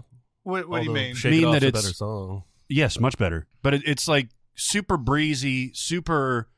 I don't care about what other people are thinking. Like, I've got a nice relationship and everything, and I have self-positivity and stuff like that. Yeah. And it's much more shake it off than it is something like, right. Delicate or something like that. Right. But there's something about that song that's like, like, ha, ha, ha, I think so highly of myself, or blah, blah, blah. But then at the same time, you're like, I feel like you feel this way about yourself. Yeah, of course.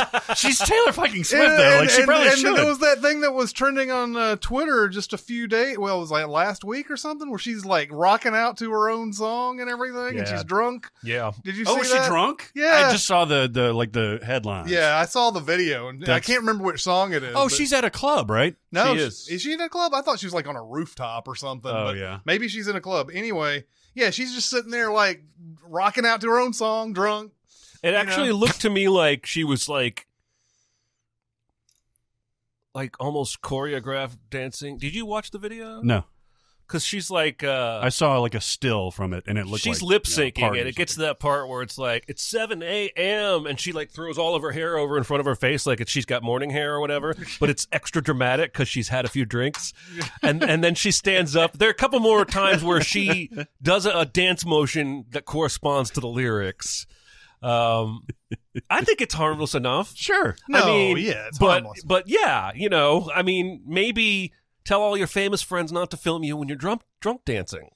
Shit. She's also allowed to have a few drinks and enjoy her own music. Fuck yeah, man. I was in a shitty band for 10 years. Sorry, guys. I'm talking to the band members there. They knew. We recorded 3 different times. We scrounged enough cash 3 different times to actually book time in a recording studio. And every single time we finished, I listened to the shit out of that. Yeah, me too. I would blast that shit, Mike. I felt like a goddamn rock star. She actually is. I know. The thing about the VMAs is they've been playing like these artist spotlights. So like an hour of Missy Elliott and an hour of Taylor Swift. And I've been seeing a lot of videos I've never seen before from both artists, like playing. Yeah, I mean, back in the Missy Elliott days, like I wasn't watching very many music videos. So all that stuff's new to me. That's a treat then. Man, you need to be on drugs when you watch some of her shit. Yeah, it's very true. But when the Taylor stuff comes on, I'm like, God damn, she's so fucking adorable. Oh yeah.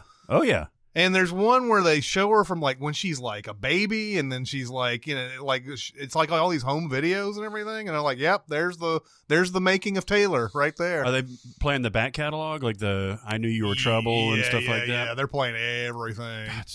That one had Romeo and Juliet, right? I don't think so. I think that was the next one. That's the next one had Mean on it, and that one is awesome. I think. I can't even remember how Mean goes. Why you gotta be so mean? Oh yeah. Usually... No, that's why you gotta be so rude. Actually, it does. That's magic. Why you gotta be so rude? Yesterday morning, up on the bed. I like to make him a Rasta singer. Well, they're trying to be Rasta. It's fucking they're annoying. singing reggae, but they're not trying to sound Rasta. Well, isn't reggae and Rasta kind of... No, man. The entire discography of The Police is basically reggae music, but that's not Rasta. Rasta's like the actual, like, indigenous... I guess I'm speaking from music theory perspective, and I view reggae as a beat. Right, yeah. Like the new Jonas Brothers song. Oh, no, I can't keep up anymore. I haven't followed the Jonas Brothers since that camp movie. Camp sing along. Camp rock. God, one day, this is so interesting. I bought on eBay basically a digital 8-track, and it was at the time the most popular one for like garage musicians and whatnot. But basically, I could lay down tracks with my own instruments and my own keyboard and digitally mix them and create my own songs, basically. I bought it on eBay cheap, and they did that whole thing. Here's the slip, we'll be back again. And here's the slip, we'll be back again. Third time. I'm racing home from work to get this when we worked at Hollywood. I'm racing home from work to get there, and I fucking passed the UPS guy coming out of our cul-de-sac, and I turned around and I honked and I flashed my lights. Yeah, dude. I was like, I gotta have this. You're gonna take it off to some facility. I need it now. Taylor Swift is the first album, and then Fearless had 15 Love Story. Love Story is that Romeo and Juliet thing, right? Okay. And Breathe. So those were and You Belong With Me. So that's Fearless. And then Speak Now comes in, and Speak Now doesn't have nothing on it besides Mean. It's got Mine, Sparks Fly, Back to December. How does Mean go? Why you gotta be so... But then Red is what has all the shit on it. You're being too mean. I Knew You Were Trouble, 22, We're Never Ever Getting Back Together, and Begin Again. Begin Again? She's had lots of albums. Begin Again is the one where they show her from being a kid. I love that restaurant, Begin Again's. Yeah, exactly. It's awesome. Rude.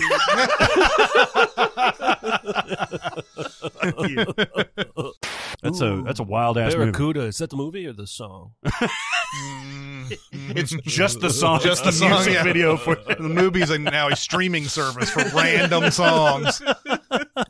Yeah, that'd be awesome. Like, here's Barracuda, playing it for a month. That's hard, right? Yeah. That's hard. It's got. I think it is.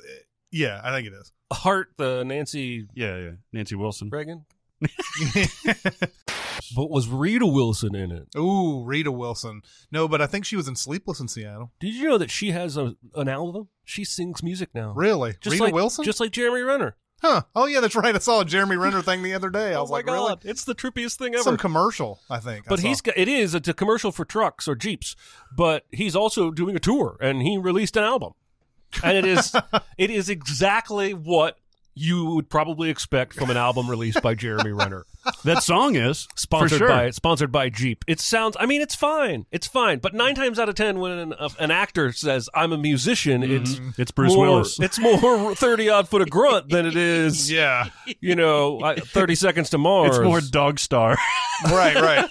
I mean, Johnny Depp goes around and plays with fucking Slash and somebody else and calls himself. He's touring with Alice Cooper and Joe Perry, I think, from Aerosmith. But I don't know. I've never heard his music. Is it any good? He's good. Yeah. All right. Yeah. My guess is the Dog Stars and the 30-odd foot of grunts of the world and all that are people who are like, we're going to do this, and they don't get producers or anything like that. But Jeremy Renner wants to go and do something. He probably found some producers. He's got some Marvel money stashed away. I bet he could do the. I remember about 15, 20 years ago, Kevin Bacon and his brother put out an album. The Bacon Brothers. You know what? It wasn't bad. They're critically well received. Yeah. It wasn't bad. Steve Martin is a next level banjo player, but Russell Crowe, not so much. I'm not sure I'm going to be buying on the Jeremy Renner musical career until I hear more.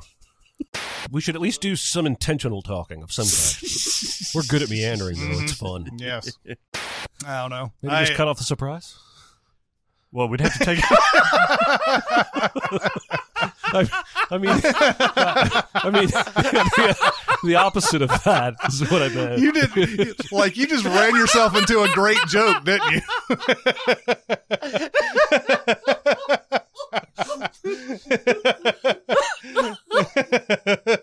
And I was there for a conference, and he took me to this place in South Philly called Tony Luke's. And like, you think you've had Philly cheesesteak sandwiches like other places and everything. Yeah. It's the classic thing. Yeah. When you have it from the source, it's like an Italian beef sandwich from Chicago. Yeah. Like in Chicago, it's different.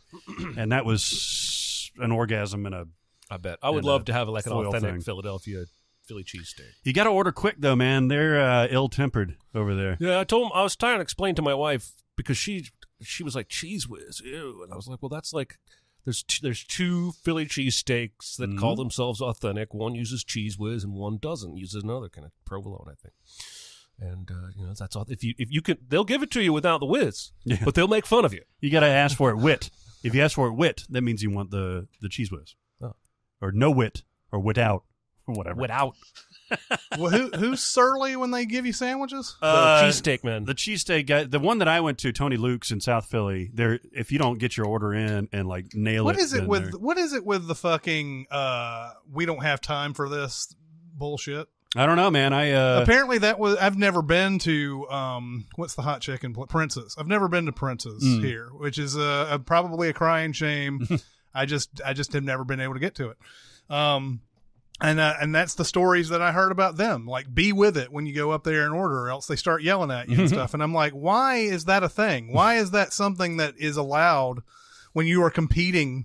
Now, if it's the cheesesteak place that, they're probably one of the two original ones or whatever, they probably got a line around the building every day. Yeah, it was a long line. So he can probably, he doesn't need your $5 or whatever. Sure, they don't. But at the same time, it's not like if you spend 10 extra seconds, that it's going to make any difference. You got to figure these guys were some of the inspiration for the soup Nazi on Seinfeld. Yeah. Right? You got to say it correctly. Have your money ready. Slide down to the. Don't fuck up the order. And so many people are just learning about this stuff, and it's not like they know the right way when they get in and everything. You've got to be a little bit forgiving. I'm sorry. No, I agree. And so, like, that's why I probably would never go to an establishment like that. I mean, although if you're going to be in a line for a long time, you should probably by the time you get to the front. I think that's the problem where like the line's been going on for a while. They've got menus, and then you're like, oh. Yeah, you know who you look like? That Al is Pacino. That is annoying for sure. You wrote something in the latest music video scenes that you said you put in parenthesis like Al Pacino in Devil's Advocate, and I tried to say it, and by the second one, I even say in the audio track, I sound more like Nixon than I do Al Pacino. I'm going to give up. I'm moving on. It's vanity. It's definitely my favorite sin. And Vanity, Kevin. Yeah, see, vanity. I went, vanity. I was nowhere close.